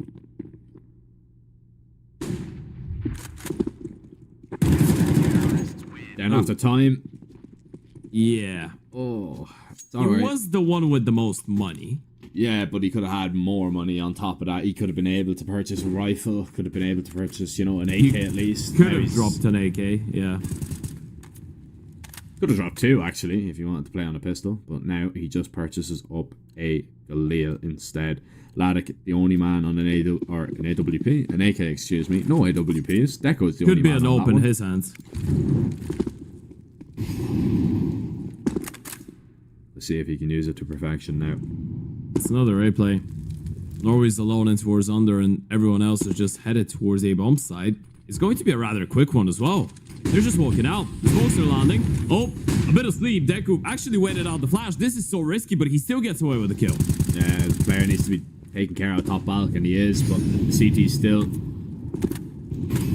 racking up the frags where they're needed. Lackey will knock it off the plant spot, and well, Laddick is going to have to use this AK just like an op. He's been spotted out towards the ramp, and Deco just peeks him, takes him down, no problems. And that's the Deco that we wanted to see. We're getting to see glimpses of him in this first half. 12 and 8 right now to finish it off, but it's been Nickelback really that has been stealing the show. Yeah, absolutely, and it's because you don't really expect it from him, right? Even though he is an IGL that knows how to pack a punch, you don't really expect Nickelback to be carrying the carriage for one win. He has been though. He's been delivering a lot of multi-kills, at least one when staying competitive in the end of that first half. A major recovery from them, we must say, considering the score was what, 6-1 at one point? You win the half. This is absolutely gorgeous for a 1-1. Especially if they're able to convert a pistol around here. They could start building up on a bit of a lead, and it will be the A play, but look at the stack from Aurora. They have so many people here. There's the flash. They will actually get out. Trying to make their way path over Tetris, try and get onto the side, but it's the USPs that are reigning supreme right now. The long-range, mid-range battles. One are coming out on top. Decker wants to go close with that Glock to put it to good use. Boomers now left in Norway with the double. That will do it for Aurora. They take every single pistol so far in this series. That one doesn't change a damn thing. Except we're level.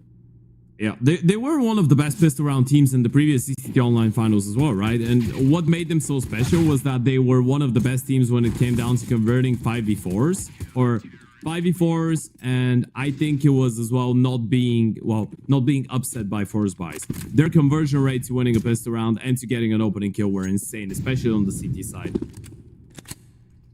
It is kind of like the trademark when you're playing against Aurora. Most of the time, if you give away the opening kill when you're on the T side, they're not going to make it easy for you. They're not going to present you with a lot of chances to get back into the round. And this one's going to be no different. Of course, it's just the eco, so it should have been an easy one by proxy, and it will be an easy one by proxy. The triple for Norway, no one going down. Big money moves for Aurora, but now the buy round will come through for one win. Curious to see if we're going to see Travis and Forrester on the T side. Wake up a little bit more.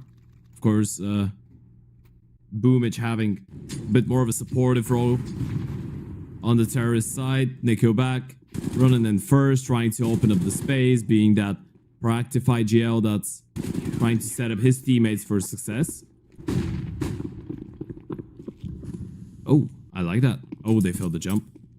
It's going to be a little bit slower. Transition here. Yeah, well, 2 players trying to stop it. You see 3 players towards B, surely you just speed up your approach towards the A site, especially after taking in the mid player. You know they're split right now, but you don't have the bomb. Kill the B player. Well, Souther just goes down. Forrester was just waiting his time there. Yeah, he gets punished for making sure that he got that kill.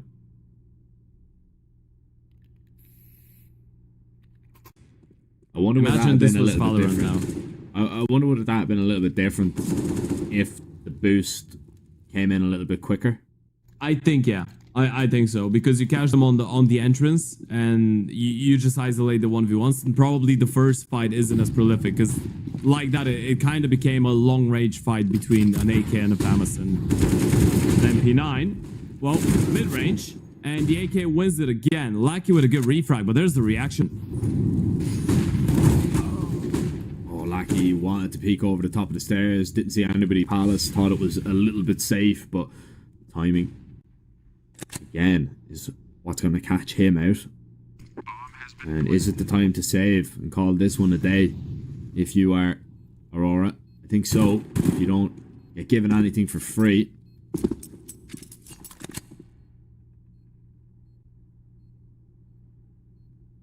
And Norway sees nothing. CT's back away.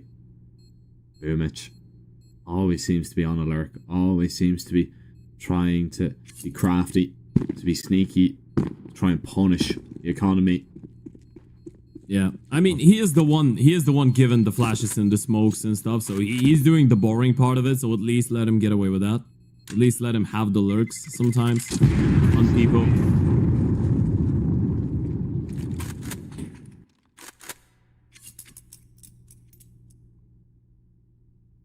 One win in the lead. For the first time in a long time. I think for the first time in the game so far, actually. Well, the first time considering that... well, it's actually second, because they did win the first half. But yeah, in the driver's seat again. You get the point. Hasn't happened a lot. But they are in a position to try and establish themselves as the leaders here. potentially 2 rounds ahead. Of course, that is if they deal with the 3 riflers on the other side. Oh, there's no smoke. This is so tricky. Nickelback doesn't realize that there is a boost. Question is, does he get both of them? Oh no, he's not gonna go close. This is so big. If Celter goes for the push, they're not ready for this. No way they are. Nickelback just cleared it out. This is insane. Does Celter want to go forward though? Are they gonna make noise? Now the timing could have been here. And if Boomich spots Lackey towards under, well, he gets that kill. Now, Echo surely goes back to hold. Actually, he just drops right down and delivers an AK to Celter's feet. Celter, he wants this fight. Travis might just give it to him as well. He's tempting him. If he wins it, oh, we might see the CTs try and sprint over, but that doesn't happen. Yeah. Boomer's dead. Oh, he's going for the knife. Of course he is. There's your money for an AVP next round. Thank you a lot.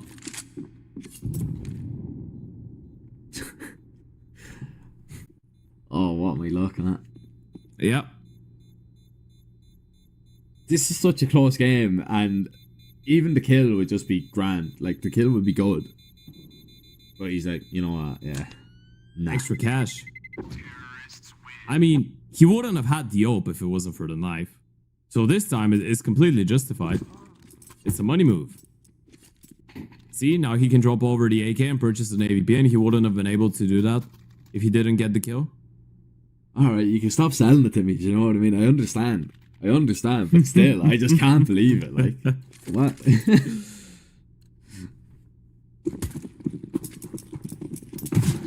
Just lag things. Yeah.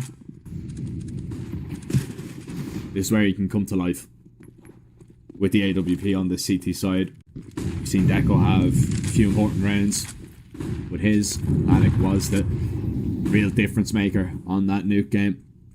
And he needs to really be the difference maker here if Aurora want this one done in 2.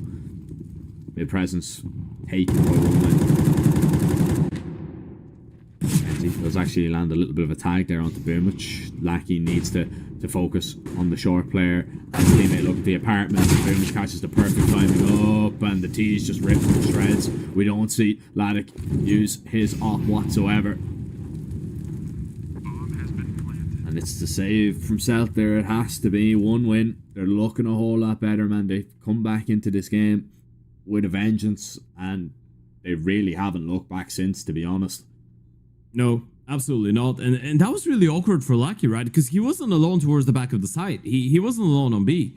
Norway was towards bench. There was 1 more player rotating. Lucky could have easily just, I guess, tunnel vision himself onto short. He was worrying that someone could potentially drop down and kill him from behind. But even if that happens, I guess that it's no word giving yourself away, because you're kind of making sure that no matter what happens, you're not going to be as focused on an angle, kind of tearing yourself up between 2 possibilities, and that never works out. Well, rarely works out.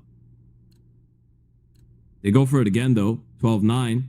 Everything invested. No up this time around. MP9 for Celter, Famous for Norway. I wonder if we see something more aggressive because of the buy this time around. And we will see something a little bit more aggressive. It's Lackey going for an opening towards mid. And the first one is, but Deco won't let him fall back. It's a 1-for-1, a much needed one as well. Oh. Do they know? They have no idea. Doesn't matter. That reaction was definitely insane there from Deco. Yeah, that must have been a sick shot. Unless he switched on him right before the camera switched, but I think it was just a flick. Didn't get to see it. It was that fast. Didn't get to see it from either POV. Celter. It's perfect timing to peek. Forrester completely out in the open. Look at that going forward here. He gets dinked up for his troubles. So risky. Yeah. But he's selling the fake towards A, allowing Travis to get a little bit of space here. Issue is, Norway's not really buying it all that much, and he's going to just spot him out. Famas going to dink him up. Famas versus AK, though. There should only be 1 winner, and Laddick's now here now. There's the bomb dropped, and remember, Deco got aggressive. He got dinked up. Has to clutch up with the ace. Has the AWP at least. That really could change the dynamic of it, but that's about it. He has to hope to get an opportunity gifted to him. Once he fires off a shot, you know exactly where he is. And this is just a save. It has to be. Yeah, you don't want to give Vladik a free op at this point, right? You know that the money on the CT side is low. You and your team can still repurchase going into the next one. Giving them the op would just be useless at this point. Had they given him a free opening maybe early on in the round, he would have went for it 100%. But as soon as you see that the CTs don't really intend to give you anything away, you can just fall back and make sure you hold on to it. We're going to see a replay. Oh, okay.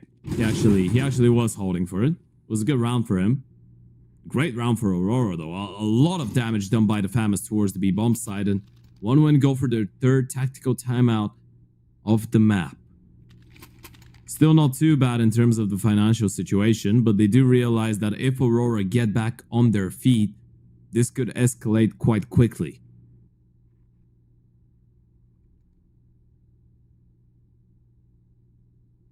I wonder, though. Do Aurora go looking for an opening kill once again? They still don't have the OP. They have the M4s though, and they have the AKs. Utility as well on offer. Like he was successful in finding the opening last time around.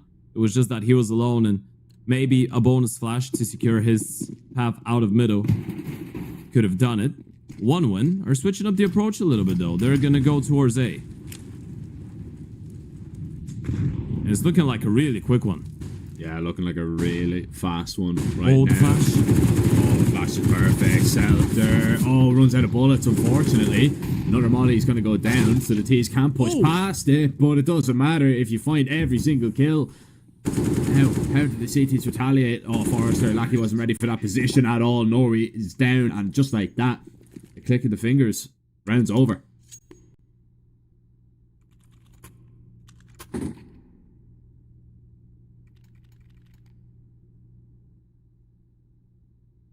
Now your money is absolutely shattered off that as well. Big problem. You thought as well, when that molly gets put down, you're thinking, oh, okay, well, they won't push past it. Surely Aurora are going to be able to hold on to it. They had the right idea, the correct call. Now we're actually going to see OneWin go for the exact same play. This time it is only the pistols on the side of Aurora, so it's going to be even more difficult to hold, especially with all that util raining on in. Look at the spam come through. Travis, low HP. It's unfortunate that Stelter didn't pick up that kill, but it doesn't happen. Trying to play around the gaps in the smokes here, that boost isn't going to accomplish all that much. Oh, the flash completely blinded Boomich there. Forrester eventually does go down. There's nice damage being done here to the T's, but it's not going to be enough to change the dynamic of the round whatsoever. And you felt like Aurora needed it. If they change the dynamic of this one, then maybe we could consider them to really begin to come back and shut out OneWin, but it's going to be a tall task for sure now. Yeah, Inferno looking like a much bigger possibility right now. One buy round left for Aurora to try and fight for their map pick of Mirage right now. 1x bet odds completely evened up. It's been a great resurgence by OneWin. Mentally, apparently, they haven't let themselves get overwhelmed by the feelings. By the negative feelings, of course, that is. Especially after that early lead. It was a 1-6 in favor of Aurora here on Mirage. It did look like it was going to be over really quickly. Now look at Deku go. Another mission. Does he go forward, or does he just hold the line for Forrester to walk out? Just waiting for now. Oh, get spotted. Zelter, is there a flash? Oh, there isn't, and he actually gets baited in by the steps of Deku going back. That's a massive opening, and now Boomich got an opening onto Kenzie as well. He's not prepared. This could be the beginning of the end, Jack. Yeah, I think so. I think we could be looking at a map 3 here. As to be expected, it is usually a given with these two teams. Lackey not going to clear out Boomich from this corner. Cody went back in towards Connector. Laddick falls, and it's down to Norway. Oh man, you're not going to be able to even save this. They're just going to run at you, so you might as well just try and stand and fight. But it's a fight you lose. It's another clean one for OneWin. They fought tooth and nail to get back into this game, to get back into this series, and they are not gonna go down without a fight, and they've got a chance even on the next map to win it all. Aurora, 5 in a row. Seems unlikely, seems improbable, but not impossible. Yeah, I'd say it's... There maybe is around a 10% chance. One would have just been playing really, really nicely. Getting the opening kills, baiting for each other, Boomage. Doing a whole lot of work towards middle on his lonesome, by the way. He's been playing reactively to what his teammates have given him as information in place around the map really nicely. Finding openings, coming in from behind multiple times. Showing that experience, of course. He was an IGL of a major winning team. Arguably one of the most comfortable major winning runs as well. One of the most dominant teams in the world. Unfortunately gets bested this time around by, well, not his opposite number, but the opposite number of Nickelback, the IGO of the other side. Lucky with a good opener, Forrester will try his best to catch a bit of a timing, and he might actually do it. I'm not sure if Seltzer is... Oh, he's made a step. Yeah, Seltzer knows.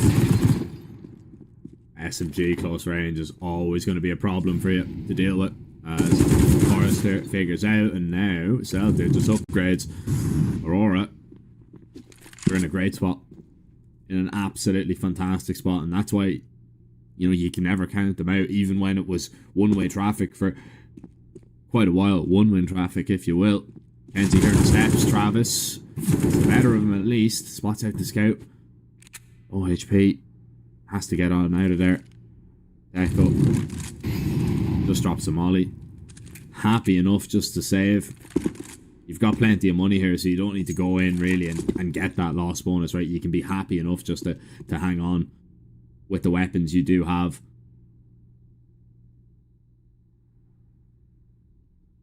But Aurora, do they want to get a few upgrades? And the answer is yes. Lackey is getting a little bit too close there. And Deco will hold on the same with Travis. 11 for Aurora, Ted.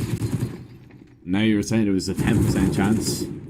That drastically jumps up to about 25, I'd say. Well, I wouldn't go as high as 25. I'd say 22.5.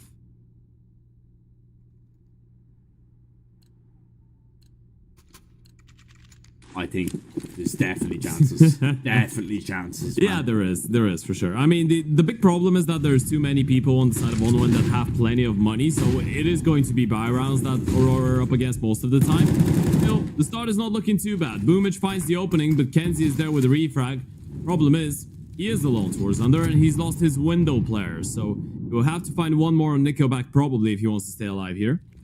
Does he win the fight? He's gonna get mollied off. Flashed in. Nickelback executed this one perfectly. Kenzie still comes out on top. And he's gonna go for more. Surely not another one. Even lands a swift tag onto Boomage, but finally goes down. Down to a 3v3 we go, but Deco's gonna look for the kill. Oh, he's seen Seltzer, I believe. Yeah. Oh, he has. But Seltzer's seen him back. Oh, thinking that somebody's coming through Palace. Thinking that there is a chop timing that somebody could have pushed behind him. Yeah, he's not sure on who he spotted towards Ticket, right? It could be someone just spotting. He doesn't get the kill, so he doesn't know it's Seltzer. So Seltzer could be potentially pushed towards the Palace. It just means, though, that one would have to go extremely slow through Palace now just to make sure that they clear every nasty little angle, just because they're not quite sure. Deco has the only molly, so he has to walk out and molly under that for his teammates. And instead, he goes towards jungle, so Lackey will be safe here. Could I just assume it's clear? Travis drops down and realizes, no, there's a man there, and Lackey strikes 2 down. Boomage now tapping to try and get the CT player out, but reveals his head, and Lackey with the AWP shuts 1 win down on that play.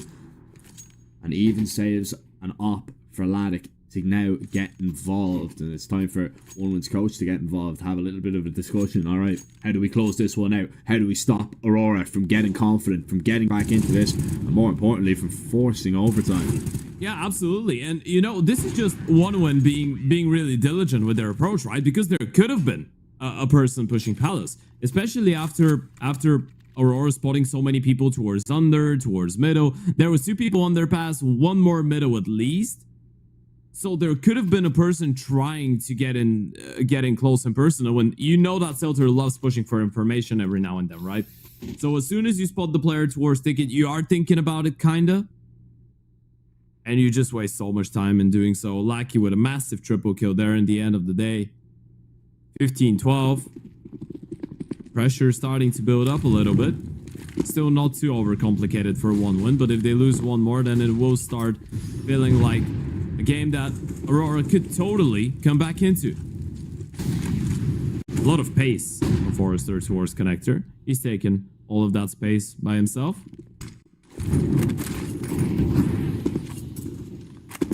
Kenzie has to respect it, unfortunately. I know he would maybe want to go for a peek, but can't really justify it. That's looking interesting, like though. we're trying to maybe set up for a B split there. Yeah, which would that's have around for been sure. an absolute disaster because it would have ran right into the AWP Atlantic. Instead, gonna try and go up Con. Boomich, elevated angle. Kenzie already tagged down low. Already up Con. Kenzie is going to be caught by surprise. Celtic caught in no man's land, and that might just seal it. Unless we see something special from Laddick and Lackey. Could be done here. And it is down to just Laddick, already legged. Deco looks to get the final say on Mirage, which he does. One win, are now only one map away from going into that upper bracket semi-final. We can't split them 10 on 2, and we do need an Inferno, the classic decider, to reveal the fate of both of these two teams. Yeah, absolutely. That was a lot different from 1-1. And, you know, a huge respect to them, because after losing map number 1 in a 16-5 fashion and finding yourself at, yes, 1-6 isn't too big of a deficit, I guess, but mentally it could be really hard to stay composed, right? Because you lose your map pick without getting too many chances. Then map number 2 starts off really unfortunately for you, but still they were able to stay cool, stay calm, stay collected, bounce back, show us the level of CS that we anticipated from them. Some really good rounds from Boomich, from Deku, from Nick Killback, by the way. We gotta highlight him because especially on the CT side, he was all over the place towards Connector, picking up fights left, right, and center and winning most of them. I feel like 1-1 did show us the phase that we wanted to see, and going into that Inferno, man, I feel like this game is up in the air. Anyone can take it, honestly, and I really can't wait for this third and final map to start, but unfortunately we will have to wait for around 10 minutes. We're going to be back after the break for the final map of the series to see which one of those two teams will proceed into the upper bracket semifinals to face off against Monty.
A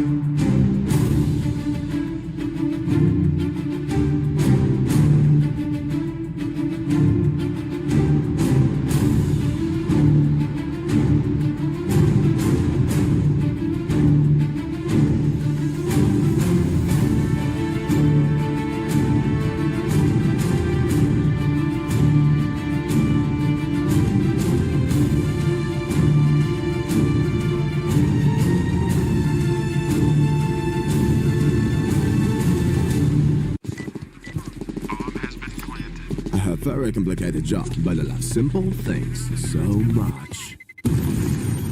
One move, one push.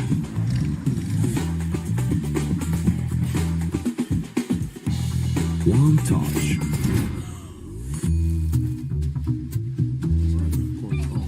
One love. One click. One X-Bet. Trying to get the skin of your dream for a long time but can't get it in any way? On our website you have a unique opportunity to get your favorite knife. Users on our site can hand out skins themselves, and participants need to fulfill some simple conditions. For example, watch a video or buy a case on our website. After that, you automatically become a member of the distribution. Go to the user giveaways tab and do what you like. Hellcase. Watch the matches with bo3.gg, the official stats partner of CCT. Check out AI-powered predictions in live matches. Get access to live scoreboards packed with in-depth weapons and grenade statistics. Check out round maps in the match results. Extend your game vision with bo3.gg.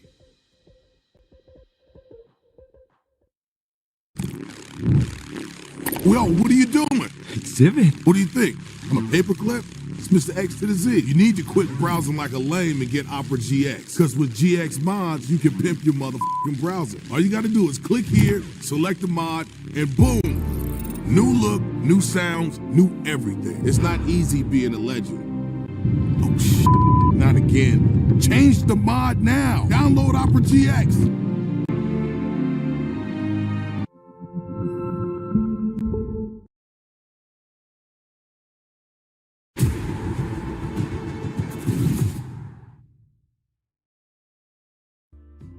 Welcome back, ladies and gentlemen. We are about to see who is going to be advancing to the upper bracket semi-final in the game between One Win and Aurora.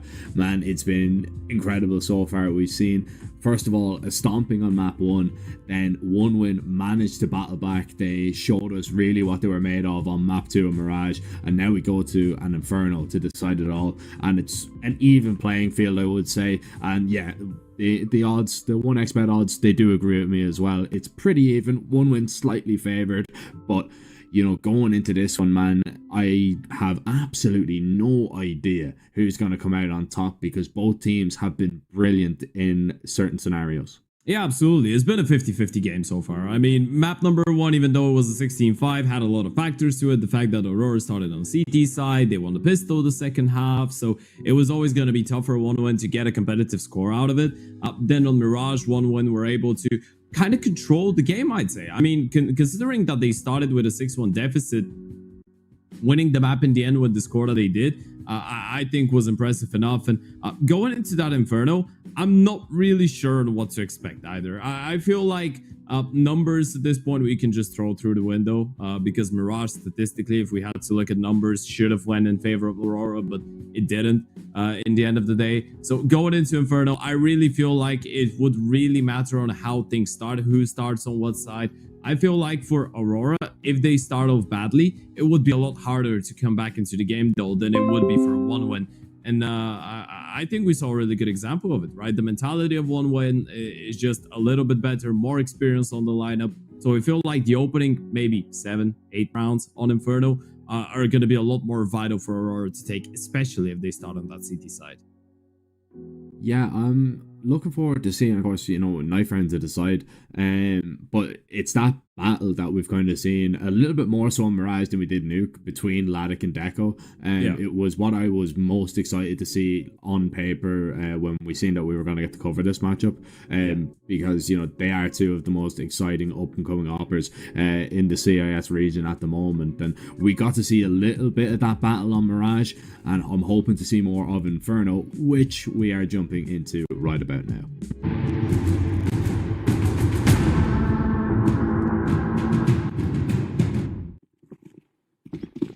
And we are going to follow the knife round once again. So, oh, it's a 1v1 standoff. Okay, so one win have won it. You know what? I actually like that so much. They've just made they've just made a gentleman's agreement. Is Boomish taking on Lackey 1v1, and whoever wins the knife. That's I like class. this. That's class. Yeah, it is. It is a gentleman's agreement. Yeah. You know what? That's the way to play out knife rounds. Imagine everyone just chooses a champion. Yeah, imagine you just had, it's like, all right, who's the best? Like, who is number one knife? The best of the best. Yeah. In a fearsome battle, 2 knives, 2 captains, only 1 victor. I'm trying to think of like who the knife captains would be. Simple's one of them. JW's another. You probably have Waro in there as well. Ships, yeah. So many people that love going for those sneaky knife plays as well.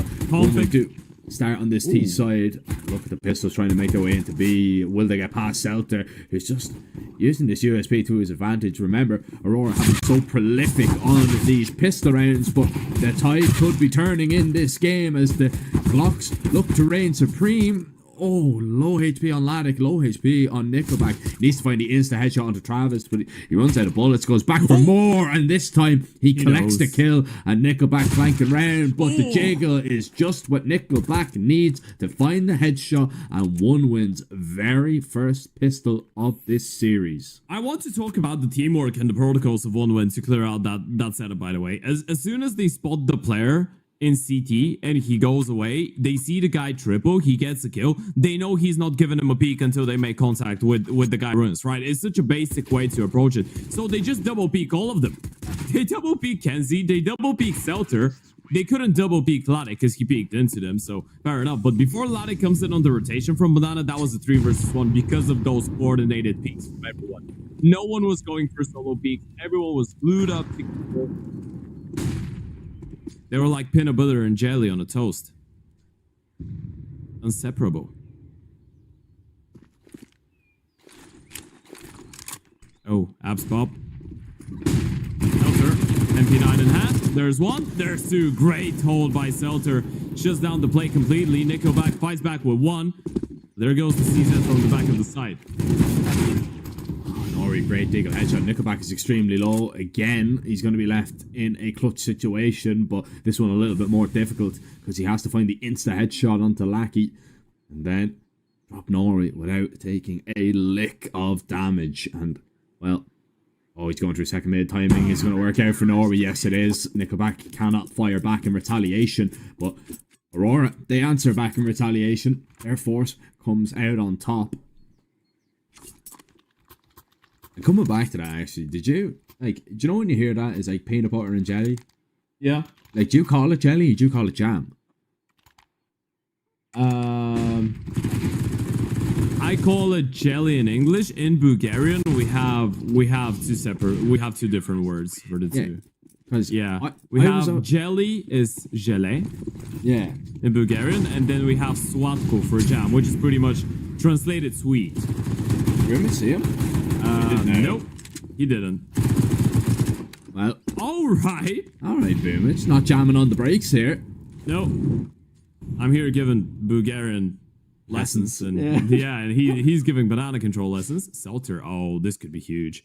He's fading the smoke with the M4. They're just gonna line up. Celter, there's 1, there's 2, there's 3, and in front of Celter, they just bail. Nothing that they could do about it. Boomich is furious right now. He did so much work towards the top of Banana for all of it to crumble in the eyes of Celter. He's a scary man. He's played it perfectly. Absolutely. Very much. Still can do this. He'd be back in his ability, of course, but this is I guess you could say they were left with no shelter. No shelter from the M4 raining bullets in apartments. So, back to it. Do you call it jelly or jam? I call it jam. Jelly would be like, you know, like the stuff that you'd have, like, it's like a dessert, like the, like wiggles. Yeah. Yeah. That'd be jelly. The one that wiggles off of the plate every single time. Yeah, that's, but like, slides off. peanut butter and jelly would be like, it's peanut butter and jam, but Americans just call it peanut butter and jelly. And it always confused me because I was like, who is eating peanut butter and jelly sandwiches? Yeah. Like, what is that? Yeah, I get you. When you say jam, I'm thinking of Space Jam. Oh, yeah. Great movie. The first part, no. Not the second. Boomich is great. He's been great for a couple of rounds in a row now, but unfortunately, he was the only one on something different than a Glock. Well, not anymore. Travis has picked up that Deke.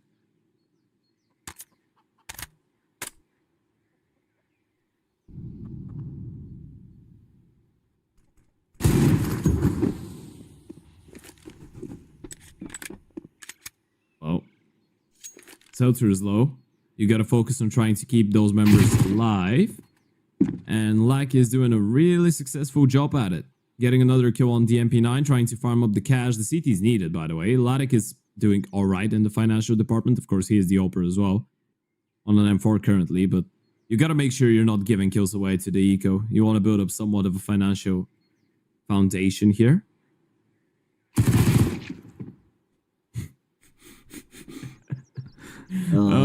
That's the dream of every single player with an MP9 in hand ever. Just waving at you with the knife out. You know what would have been jokes if Lucky just stares in his eyes there, because there's nothing that realistically Deku could do about it, right? He's got his knife out and he's too far away to try and tag him. That would have been hilarious. You just need the sound effect, you know, the Metal Gear Solid sound effect where you're spotted. Nani?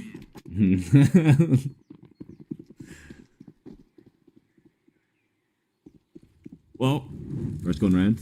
Yeah, money round. Starting now. One win on their first buy here. Their first proper buy, that is, after winning the pistol and losing the conversion. Open the hands of Ladek. He did drop his gun to Kenzie, I believe. Yes, I believe so. That's a failed smoke? Yep. I was trying to figure out, I was like, is that a T smoke or is that a I think it was the deep molly. Smoke. I think it was the deep molly that screwed up the smoke. So it was meant to be Ladek on the boost over the top of this long smoke, but it is quite deep here, so he can't really see all that much. So that's going to be unsuccessful. Kenzie's in a whole lot of trouble if the flash comes in. Oh. He got caught on Ladek and he got him killed there. That's Kenzie's fault. The Ladek went down. Yeah. Ladek was in the middle of nowhere to go, and that was an intended B split, but now they're just gonna fall back. They're leaving Travis all alone. This is a great call. You're making sure that Kenzie's stand there. You're making sure that the apartment splitter doesn't have the information to rotate. If Lackey goes down instantly, Norway's in a whole lot of trouble. Not gonna clear him. 1, 2, not a third. Forrester had to find the headshot. Does so. Norway.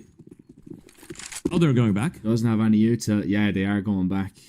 Filter hasn't moved. Yeah, he's still sat there, but he's completely alone, and he's in a fight right now. A fight that he ends up losing, and the A-bomb site just falls. Kenzie might want to walk over and see what's going on, but surely you don't attempt to go for this. Now, what might be called is that I've actually dinked up that guy. I've done a lot of damage here. So there is an opportunity, but no, it's just to recover the AWP. It is to save. Yeah, I mean, money doesn't allow it. Even with the information, the A-bomb side notoriously is one of the hardest ones to, on Inferno, of course, is one of the hardest ones to retake in the entirety of the map pool, right? I mean, it's kind of like, it's kind of became the equivalent of B on Dust 2, right? Even though there's on A Inferno, I'd argue there's even more angles that the T's could be holding. So when you don't have the presence, when you have no info towards Moto, you had to clear out even Library in that scenario, even though they did. It would have been a big risk. That was a great call from OneWin, though. I mean, they get the kill onto the Oper. I guess it's a little bit fortunate that it happens towards long. Well, what happened towards long to the CTs, rather. And the fact that Ladek was stuck in the middle of nowhere and he missed the shot, goes down. It was a really good mid-round call, though, to call it back and head back towards the A-bomb site. Selter all alone. He goes huge or he goes home, and it was the latter of the two.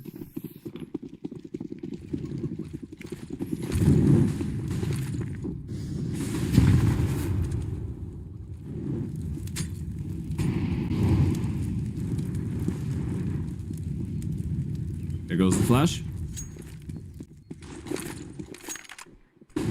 Off the angle goes Lackey. Double up setup for Aurora going into this round. Lackey doesn't fire a shot though, so they should still anticipate Ladek to be in with the APT towards the A-bomb site. It is another apartment spot though, but oh, Selter, he's just impeccable, but they take him down. I mean, the refrag is fine, but you get a decent bit of information off it if you're the CTs, right? You know that there was two players there, and that's what OneWin are kind of scared of now. That Yeah. they are going to be ready for the play that they were initially trying to make, but they're going to go back. They're going to go.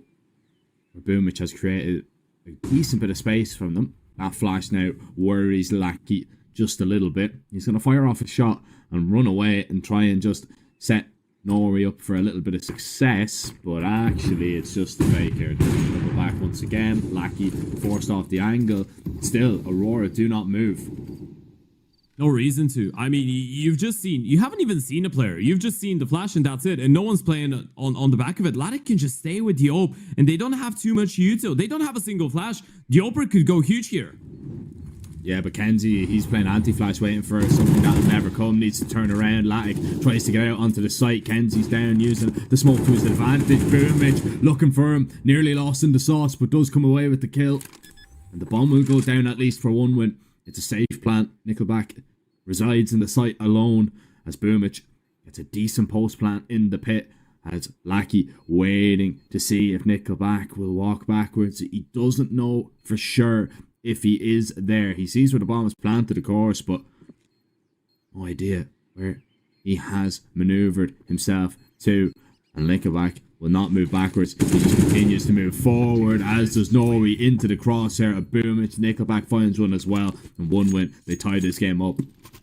What a massive round from Boomage that is. I mean, from getting all the control towards B on his own, making sure that he pushes the CTs back, to then falling back and taking all that space knife out, right? That was just great understanding. A lot of players wouldn't do that. A lot of players would say this is crazy, right? Boomage just knife out, running through the smokes, getting the kill onto Ladek. He absolutely needed to do that. He absolutely needed to take the space and help his teammates out. There was no flashes for the Oper.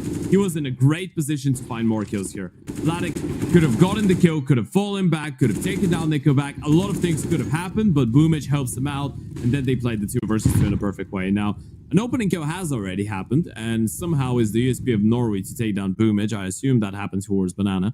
Not sure how. It did happen towards Banana. Maybe there was a flash involved.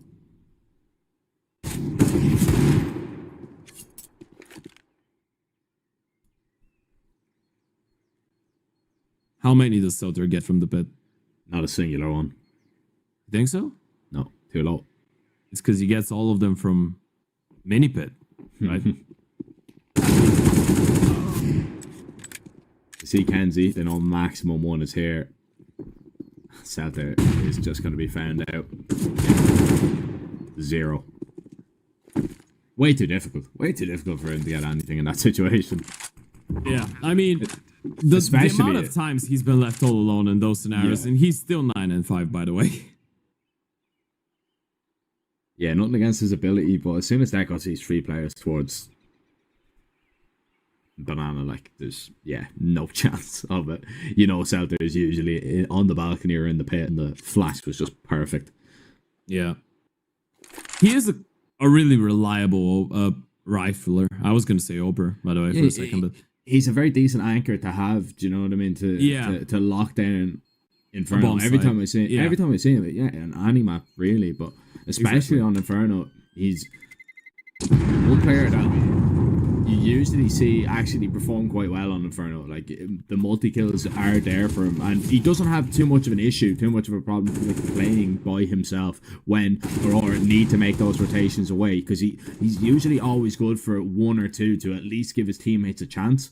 And because, you know, obviously the skill level of Aurora is so high that those one or two kills is all they really need to, you know, at least maybe have, you know, a 50-50 chance of winning a round. Yeah, I on mean, a retake.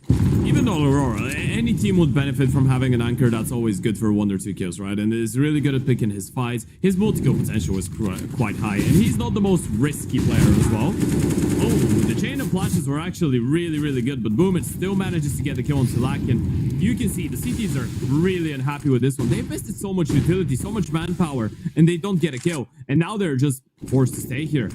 Kenzie's thinking about it. This flash, not sure if it actually worked out as intended, but now surely with the CT still fighting for banana control, they've realized it was 3 towards the B-bomb side. They can just try and capitalize on the space. Look at Boomich go. He's running knife out again. Doesn't know where to go, turning left and right, and eventually just tucks himself into Arch as the rotations are coming in. Oh, timing is everything, and Lag comes away with nothing. The same with Selter. No multi-kill this time from the site. Norway collects a singular frag. He finally stops Boomich. But it is too little too late. Boomich is just everywhere. The speed with which he is the one taking first contact towards banana and the one going through the long smoke and taking the space towards long when his team plays A. This is absolutely insane. He's like an ambulance around the map, but on the T side. See, I'm not sure how this works. As well, he's just creating so much space for One Win to use, because he doesn't need an awful lot to get banana control, because Aurora, they respect him too much, and well, he's commanded the respect with the frags he's picking up, and it just makes this map so much easier to play on the T side when you have somebody that can take banana. It reminds me a lot of, you know, a comparison that we always make when we're talking about Sinners as well, is what Neofrag used to do. What the Akinder used to do before as well. Yeah, exactly. You know, if you just have a very, very strong player at getting aggressive up banana and just taking that control, it's almost like Inferno's on easy mode on the T side. You can go back, you can wait, you can fake, you can do whatever you like. And I'd say that Boomich is like a hybrid between Bird from Sky and Neofrag, by the way. Do you see that? A little bit, yeah. Yeah, because he's a wild guy. Like, he knows how to catch his timings. He's like a Ships in a way, but a more experienced version. A major championships, pretty much. He knows what he can get away with as well. He doesn't want to overstep the mark. He knows when he needs, you know, the util, knows when he needs the support. And look, there it is, top banana for free. I know this is only, you know, against an eco or a little bit of a half buy, but, you know, he still takes it, has that information for his side, and they might just go back and execute here, to be honest. Yeah, they might. I mean, a BXZ, perfect anti-eco. You just deploy the smokes, the Molotovs. Smoke CT, smoke Riz, molly everything, and there's nowhere where the pistols could be standing. It's a bit of a hot buy though, not quite an anti-pistol round, and they're actually picking up the fight. They're giving the rifles the fight, but they're winning most of them, or at least getting the refrags, which should be good enough, considering the invested amount of money going into the round from the CTs. Slacky flashed off the angle. We'll have to respect that the bomb could get planted any moment now. Now they have the site secured, but Lackey is up close, and he's really dangerous. Was. Yep. And then Forrester said, yeah. Let me just do this real quick.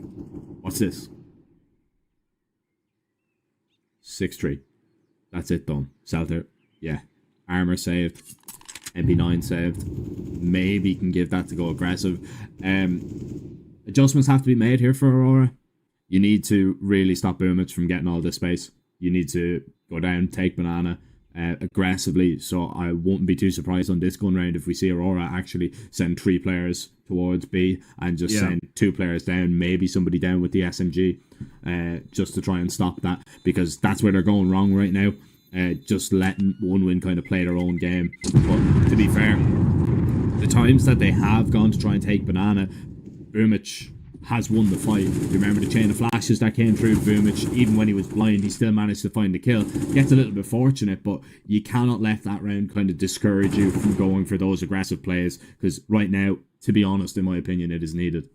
Yeah, what I was about to say is exactly that, right? They tried fighting with 3 towards B. They tried having the double op and 1 oper towards the B bomb side. That seemed to be the only thing that actually locked down B. So now look at what they're doing. They're sending Ladek over there, right? They want to have the op to counter Boomage because he's been going for a lot of contact plays. And there's the peak. That's the way to counter him. The only moment when they had full control was when they had the AVP. But the problem with this is that now the T's have the information. They've seen the op over towards the B bomb side. They know there's some space for the taking. Kenzie and Zelter go down here. This could be a massive problem, but they're just playing the high-low on top of each other. It's so impossible to counter. Nico back and Forrester, though, they do. And Kenzie is all alone here. Oh. Wow. Wow. Aurora did play the perfect round. I just want to clarify that, but they still lost it.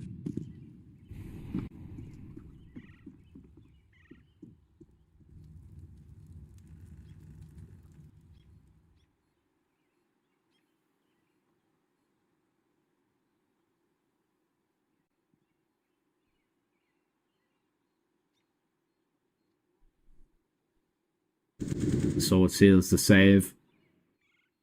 1 win. Accelerating up through A there.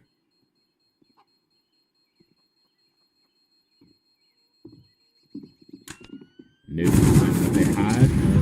We even get to bring that rifle into the following round. Lactic at least gets to save the AWP, but that's just the silver lining right there. I mean, it's the right idea. Lovely camera angle, by the way.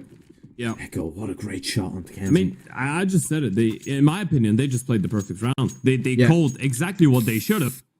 It worked out. It was a 3v5, and they still lost the round. Yeah. That's a 5v3, to. technically. Yeah. They did the right idea. Like, they had the right idea. They stopped Boomich, and they had a lot of control, but 1 win, they just hit the shots. Yeah, they had an interesting setup towards A to counter the reaction from the T, so they were expecting that as well. Felt like a pretty well drilled round, but that's the beauty of CS. Sometimes you do the right thing and it still doesn't work out. Ladek up close with EO. There's the first one, Travis on the refrag. They still have more people though, and Ladek's actually alive. It was Kenzie to get taken down. There's a follow-up attack from the OP, and now they're gonna get forced into Lackey. Travis is low on HP. He's gonna die. Does Lackey get more? Oh, he hits the switches. I'm not sure if he wanted to do that. That wasn't intentional, but he's got the bomb. He's got an AK, and they have no molly to force him out of position. Well, actually, they do in Forrester. There goes the Molotov. Lackey should be dead, but the Ops posted on the angle and has control of the bomb. Yeah. Flash in, Ladek. Oh, it's a great shot there. Needed to hit that. A lot better. Ladek coming to life now. This round, Boomich not gonna be able to deny or upset Aurora with that advantage this time.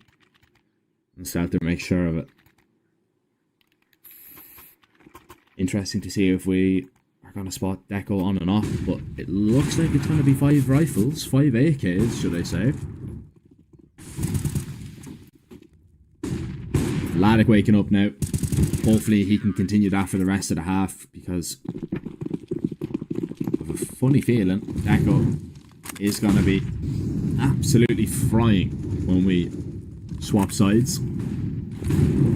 Full of confidence, surprise middle play, good molly down from Kenzie though, just to split up the attack. Travis is the only man in and the spacing is just off there. Kenzie can find that free kill and get away. Ladek now is going to chime in to help out, and this is a complete shutdown. 1 win tried to call something fast, and Aurora, great protocols to deal with it. Yeah, pretty much denied fully, right? That's the only way to deny that play from happening. Problem is, Lackey might get taken down. Never mind, Norway's have him covered from the coffins. Echo with 1, but Norway will close it out. And as we were saying, the call, once again, it's not bad from 1 win. Aurora just had it covered. They have all the bases covered. And that's the only way. I guess that's the most, well, maybe not the only one, but is the most efficient way to deny that pop out of middle, going through the smoke quick.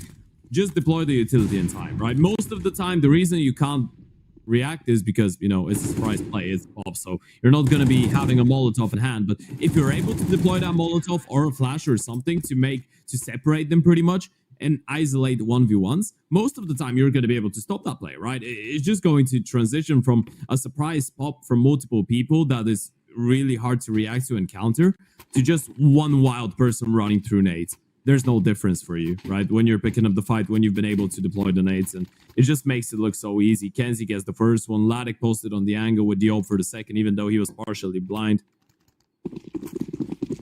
Aurora need those rounds. They need to get on the board, and they need to convert this one. It's a half bite, but a half bite with tons of util.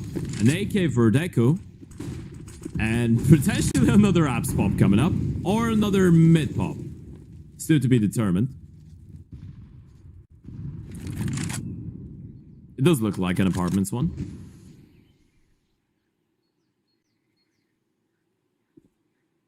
You can see how afraid they are that the Celtic could fade the smoke once again. They're just going to wait it out long range.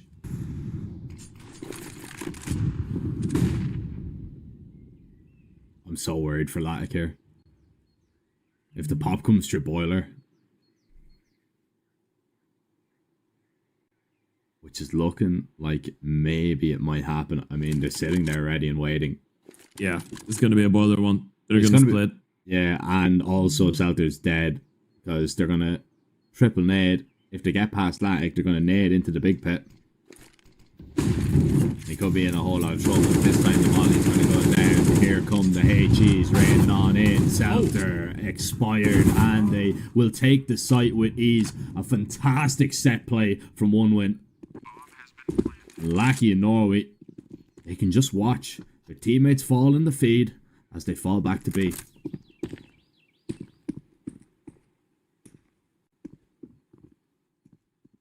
Wow, what a call, what a round.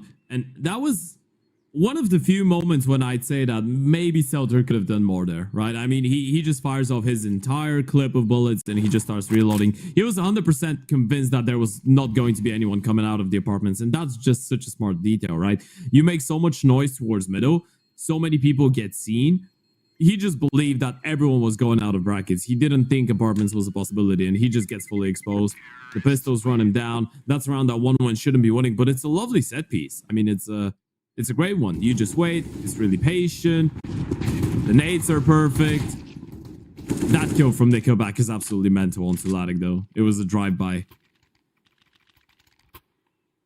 Phenomenal stuff. 8 rounds on the T side. With some of those calls so far from 1-1, with some of the efforts that we've seen from Boomich, I think that they deserve to win that first half for sure. Question is it a 10-5, an 8-7, or a 9-6 in favor of 1-1? Once again, they're going to start with 3 towards the B-bomb side. This time, the Ope is going to stay towards A. And Boomich will respect him a little bit more. Luckily, that first molly expired, so he could at least advance a little quickly to get away from the other one. But he still takes a little bit of damage. Alright. Stack towards A from Aurora. So they have to kind of play aggressive here. They have to play for some information. They can't really afford to leave Norway. To be expecting an execute to come over. Celter spots a lurking player out. Smoke down towards middle. They've seen nothing. They're expecting B. The B hit's coming very fast. Problem is, nobody has util towards this side of the map, so how do you even delay this? And the answer is, you can't. You need to do it with bullets. There goes the play in Norway. He fires a couple of shots, unconfirmed damage, but they can just hold the line. There's no smoke. Well, there is smoke in the molly, but they come back smoke through the CT smoke. Norway finds one. Does he challenge for a second? He can just stay alive at this point. They have the man advantage. They can play the retake. Kenzie's up close as well. I believe he heard the Ope. Now he knows that he's dropped towards the back of the site. No one coming in from Banana. Or the CTs might be a bit of a problem, and Deco posted on the angle. Good for the first one. 3 more to find. Oh, Deco got tagged there. Definitely a little bit worried. Molly to force him out. The flash is there. Deco now showing himself, revealing, missing a bullet, but won't miss a second time. Gets another goal. Latic eventually takes him down, and you're never expecting Boomich, Kenzie. If you walk your way out onto the site, you're trying to retreat, and you need to fight your way out of there. But Boomich now will take point, will take the kill, and he'll take the round on top of it all. 1 win. Looking for that 10th. The magical 10th. It's so crazy. First half. It's so crazy that Boomich is able to bait out so much utility early on from the B players, and they're not getting any control from it every single round. They have nothing left. to stop that hit. They don't have a... I think only one flash was what they had combined, the two of them. Not an HE, not a smoke, not a molly, no nothing. And it's because they're using so much early on towards Banana, and they're still not even finding the kill onto Boomage. Not getting any control. It's kind of like... It looks like Protocol anti-rush Yuto, and Boomage is still getting all the space for free.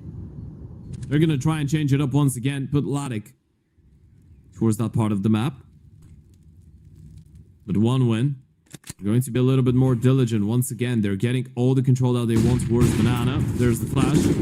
Ladek off the angle, and that just confirms the whereabouts of the open. This time around, they know it's not a double up setup for sure. There's no way the CTs have enough money for that. Oh. Quite close. Kenzie and Ladek both low on HP, but Lucky's the one to pick up the opening kill onto Boomage. That's much more like it. Peak, Boomage goes down, and Nickelback spaced him, but Lucky wins that fight as well.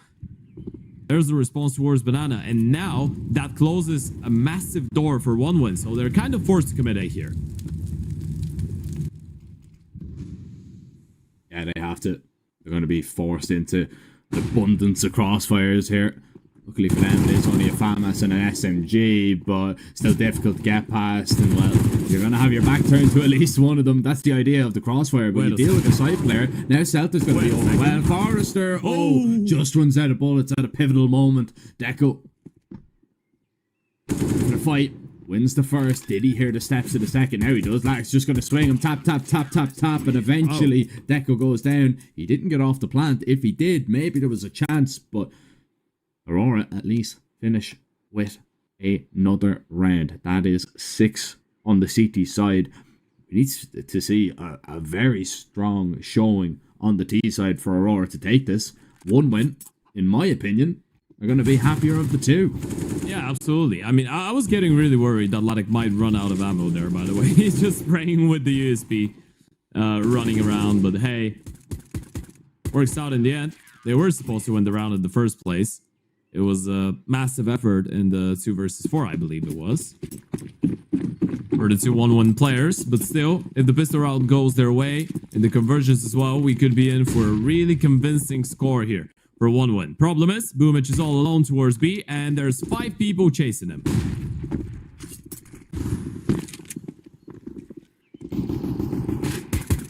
Great positions at least, but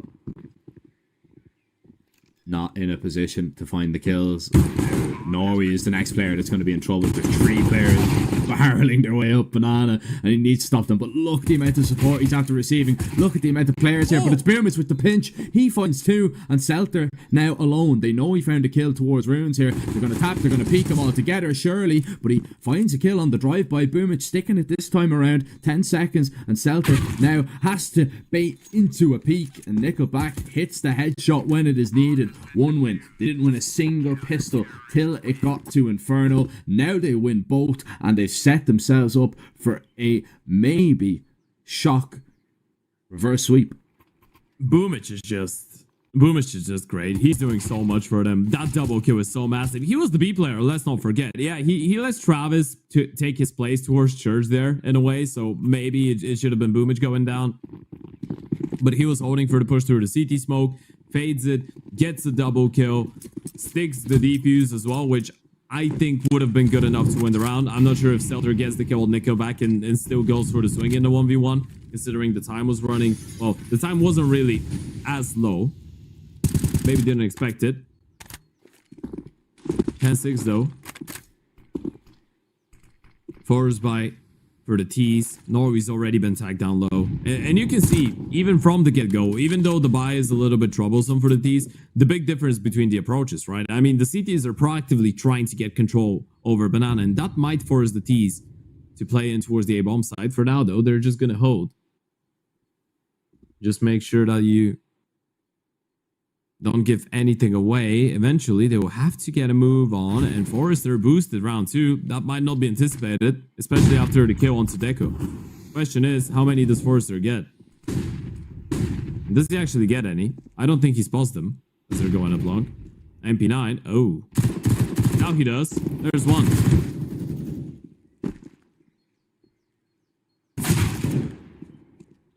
And there goes Kenzie. Nico backs down. Open route towards the B bomb side. Boomage gonna get tested once again towards the back of the side.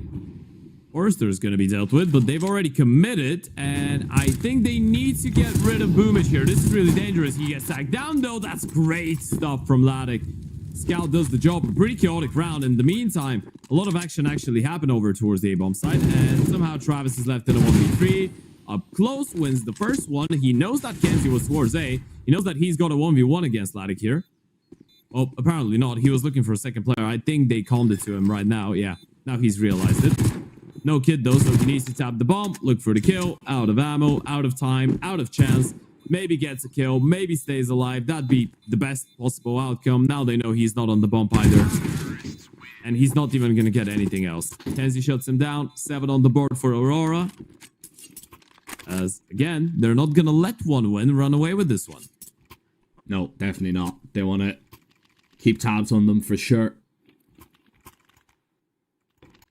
That's exactly what that round does. And when you win the pistol and lose the second round, it happened in the first half, I believe. Yeah, it did. The CT's economy is going to be pretty much snookered unless you are able to win this force. It really just paves the way for Aurora to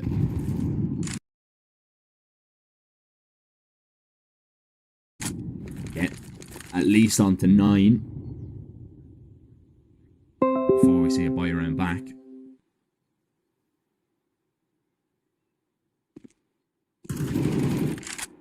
You would just assume that Aurora will go and execute towards B. As you love saying, it is the safer option on Inferno to go for an anti-eco execute towards the B-bomb site. But Aurora don't like to do things by the book. However, the flash towards mid may just alert them. One win, still continue to get close. Nickelback is going to swing. He actually claims a kill, and it just worries Aurora for a little bit. The advantage is now with the woman's side.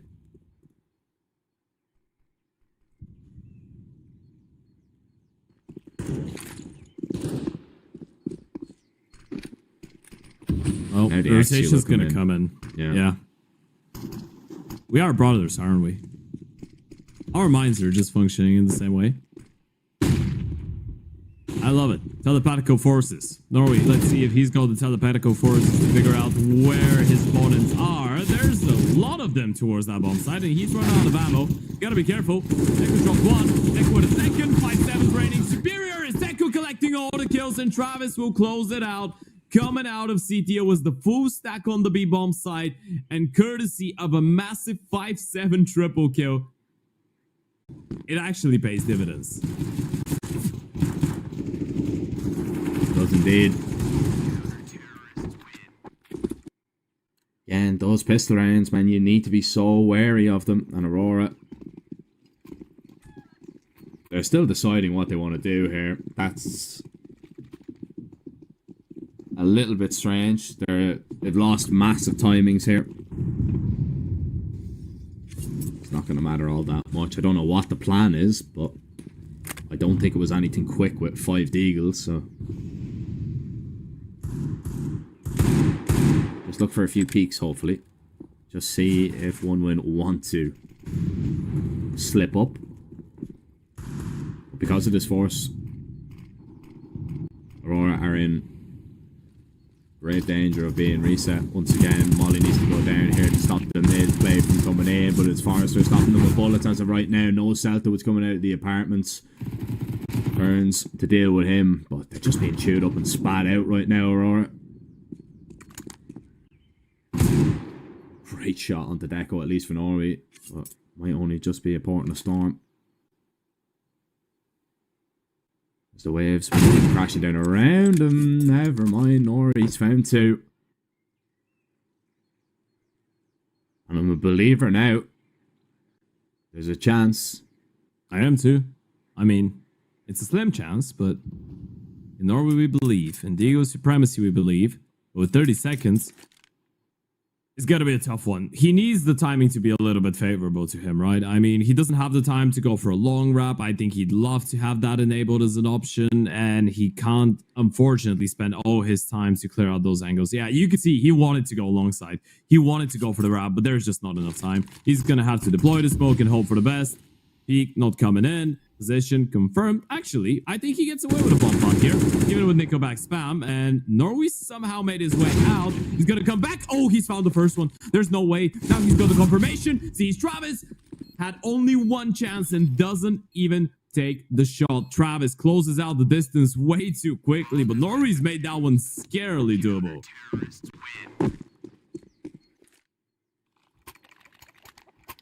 Definitely had some concern for sure.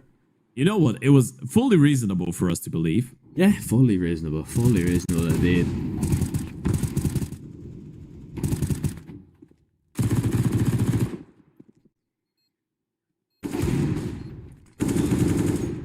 Just some beautiful kills, man. Some beautiful kills with the Deagle.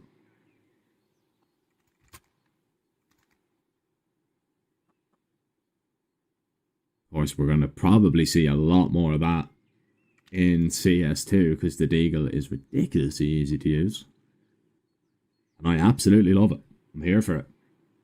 Yeah, said every single person that can't wield the Deagle in CSGO, including myself, by the way. I just want to, because I realize how that sounded. Actually, it is really noob friendly. I'm not sure if that's a good or a bad thing. Nah, I'm here for it. It's good for me and you, not that for the competitive integrity of the game. Yeah. Hopefully it becomes a bit of a tougher gun to use. But hey, who are we to judge? We're here to watch some CS, and Forrester is dead. He is the deadest man in the world. He gets a reload off and actually comes away with at least one. Nickelback needs Travis to be here. He is going to be here. Norway trying to swing to take him out, and the crossfire is more than enough to dispatch that threat. Aurora, they need a round, and they need it quickly. One win are really beginning to squeeze the life out of this game. An inch closer to an upper bracket semi-final. Shot there from Deco. One winner looking really solid right now. I feel like map number 1 maybe was a massive wake-up call. It was a noisy slap that just woke them up. Map 2 was a lot better. Inferno has been really convincing, especially since they stepped down on the CT side. But even on the T side, I mean, the calls were great. Boomich was so comfortable. Everything's just clicking in right now for 1-1. We are seeing the potential. We are seeing why 1-1 has been one of the most hyped up CAS squads recently, right? You can see that they're one of the few teams that are able to overshadow Aurora's individual skill with their own at times, which could be quite hard. And, you know, it's not only the individual skill, is the ideas, is the protocols.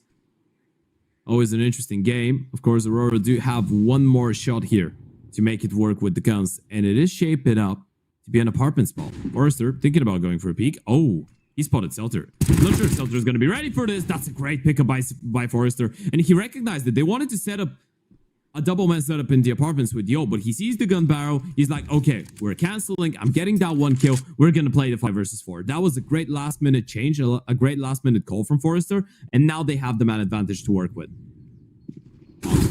Here, Nickelback drops Kenzie in this round. Incredibly difficult to win now because once the bomb is going to be spotted, surely they're just going to hold him.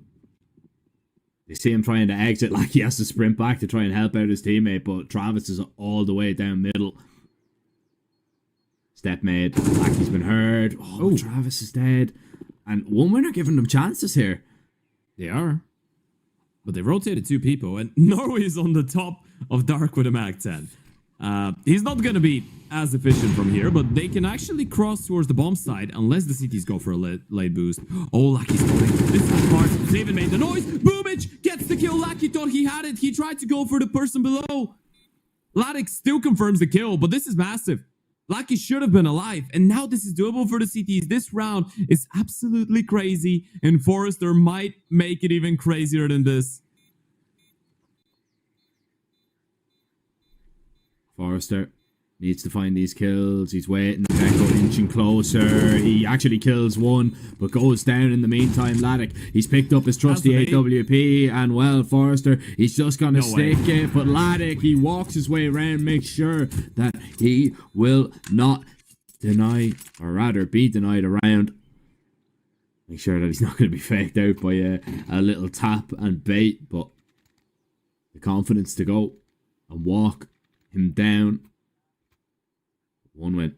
They are going to call yet another tactical pause. Only 2 remaining after this one, so this is their second of the game. And a lot of it is probably to do with not the fact that they lost that round, but the fact that, what did we do with the money? Yeah, and that should have been a 1-wins round. I mean, I'm really confused because they had 3 people towards A. Well, make that 2 because Nickelback fell down instantly to the bomb carrier. But the bomb was alone towards Boiler, and somehow they were still able to make it into the B bomb site and plant it, by the way. I guess it was quite unfortunate. I think it was Travis was the guy on the hunt, right? Who went for the peek towards Banana and lost the fight to Lucky. That's unfortunate. And now the money's, well, it's in a tough spot for 1-win. There might be an opening back into the game for Aurora. It's going to be a long road ahead, but it's not impossible, surely. A dusty one. A lot of bumps. Not impossible to go through. It starts off with a half bite for the CTs that you need to deal with. Boomage, the only one with a gun. Forrester has a 5-7 towards the back of the side, though. Forrester actually swung through that smoke there. Travis, he's the man towards the back of the site with the USP. Deco now upgrades onto a Mac 10. Gonna play around the smoke. Not again. He's looking for a little bit more. He wants a little bit more. Oh no, Kenzie, is he gonna be spotted? Oh, he might just be. Well, he's been dinked. Surely that's been heard. Surely that's been communicated. Oh, they're going back? Yeah, this is the correct call. Oh, Nickelback, free kill, and gets away with his life. They don't know where to go. They're left scrambling. Peek down Banana. Deco oversteps the mark a little bit too much, and now they know maximum. It's Travis alone on B. Laddick, he needs to be looking the right way. He gets dinged, but oh my, Laddick able to just settle it there, and then Nickelback, he's got a Galil, and surely he has to think that he's in with a chance at this one. Absolutely. I mean, it's an eco. You're going to be able to buy in the next one. Well, anyone but Boomage is going to be able to. But you have a confirmation of the low HP as well, right? The USPs, they were ringing the bells, but Laddick's posted on the angle. He's going to take him down. Aurora stay alive with 2. Both of them below the 30 HP mark as well. That was so freaking close. Those rounds are hectic, man. And hectic is an understatement. And all of that with Boomage just dying without doing anything with the M4. The only gun in the round for the CTs actually just walks into shelter and dies. And they still get it that close. Still.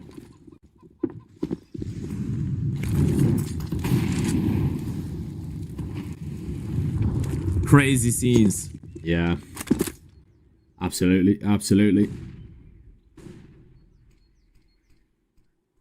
They are still making a game of this, which is great to see. Oh, Boomage is in a great spot to deal with nothing. Timing, that's unfortunate.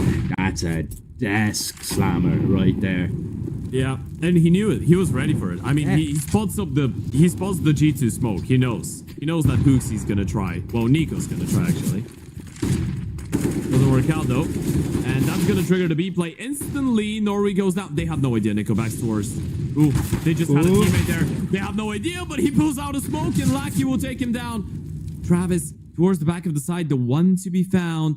He's still winning time. Rotations have arrived. Forrester gets a kill. Travis should have this one. Lucky's all alone. He's surrounded. Forrester takes him down. It's 14 on the board for 1-win, 2 away from closing things out. Incredible stuff there for 1-win. Man, I could not believe that Nickelback was pulling out a smoke there. This game is like a Russian roulette, by the way. I've no idea. I've lost for words, but... And I'm not just saying that because there are so many Russian players on the server. It's just so back and forth, man. Nickelback nearly just got taken down for free. And if he doesn't get a kill there, that's a different round altogether for Aurora. Yeah. But at least he collects one. Everything went so well for him. I mean, he's pushing through the smoke. There was a T right next to him. The T didn't see him. His teammate from the side gets the kill. And everyone else is just walking through the CT smoke. They have no way, or through the smoke towards Banana. And they wouldn't be looking where their teammate was like 5 seconds ago, right? It worked out so nicely for him, and he still gets away with the kill, I guess, which is fine. Had he fallen without it, it would have been a massive disaster. What is a massive disaster, though, is the force buy for Aurora here. It has to be a massive set piece play. It needs to be the best of the best. No room for the rest. You've invested every penny that you have in the bank, bar the $1,000 on Laddick, and you need to make it work with the A play. Let's see. Is this the set play of set plays to save the day?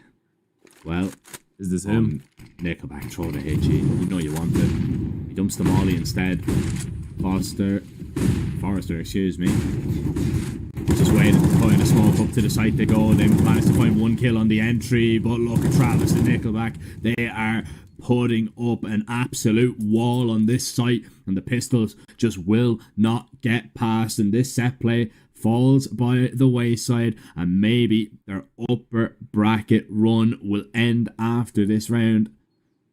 As Norway, I mean, he hit some nice deagle shots a couple of rounds ago. He made it extremely close, but this is way too much to ask for. And he's been seen. Hello, goodbye, good night. And the good night might apply to Aurora as well. As one win. They want to seal it here.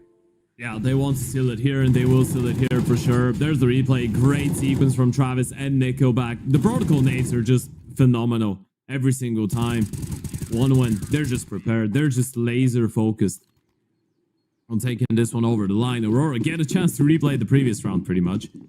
3 Tech 9s, 2 Deeks to try and prevent yourself from going down in that lower bracket, and they will try and look for success over towards Banana early on. Norway was hoping for someone to peak on that one way, but of course one win.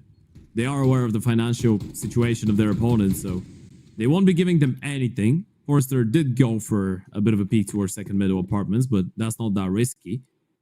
It does look like a B play though. B execute, 2 CTs towards the back of the side, Deku and Boomage to hold on for the map in the game. Boomage gets the first. Norway with the refract through the smoke. Ober's been dealt with. Boomage is all alone towards the back of the side. Needs to go for rotations. Needs to go for help. A lot of you two coming in. Boomage just buying time behind the smoke. Kenzie needs to find him. They know he's there. They need to get the kill. But Boomage, he's taking more kills. He's fighting more. And everyone's arrived. Everybody's here now, but the AWP picked up from Laddick, but it doesn't matter. The molly burns up Norway, and everybody else falls. One win. They complete that very impressive reverse sweep. Man, it looked very desperate for them after map 1. I mean, they were dominated. They were shut out of that game completely by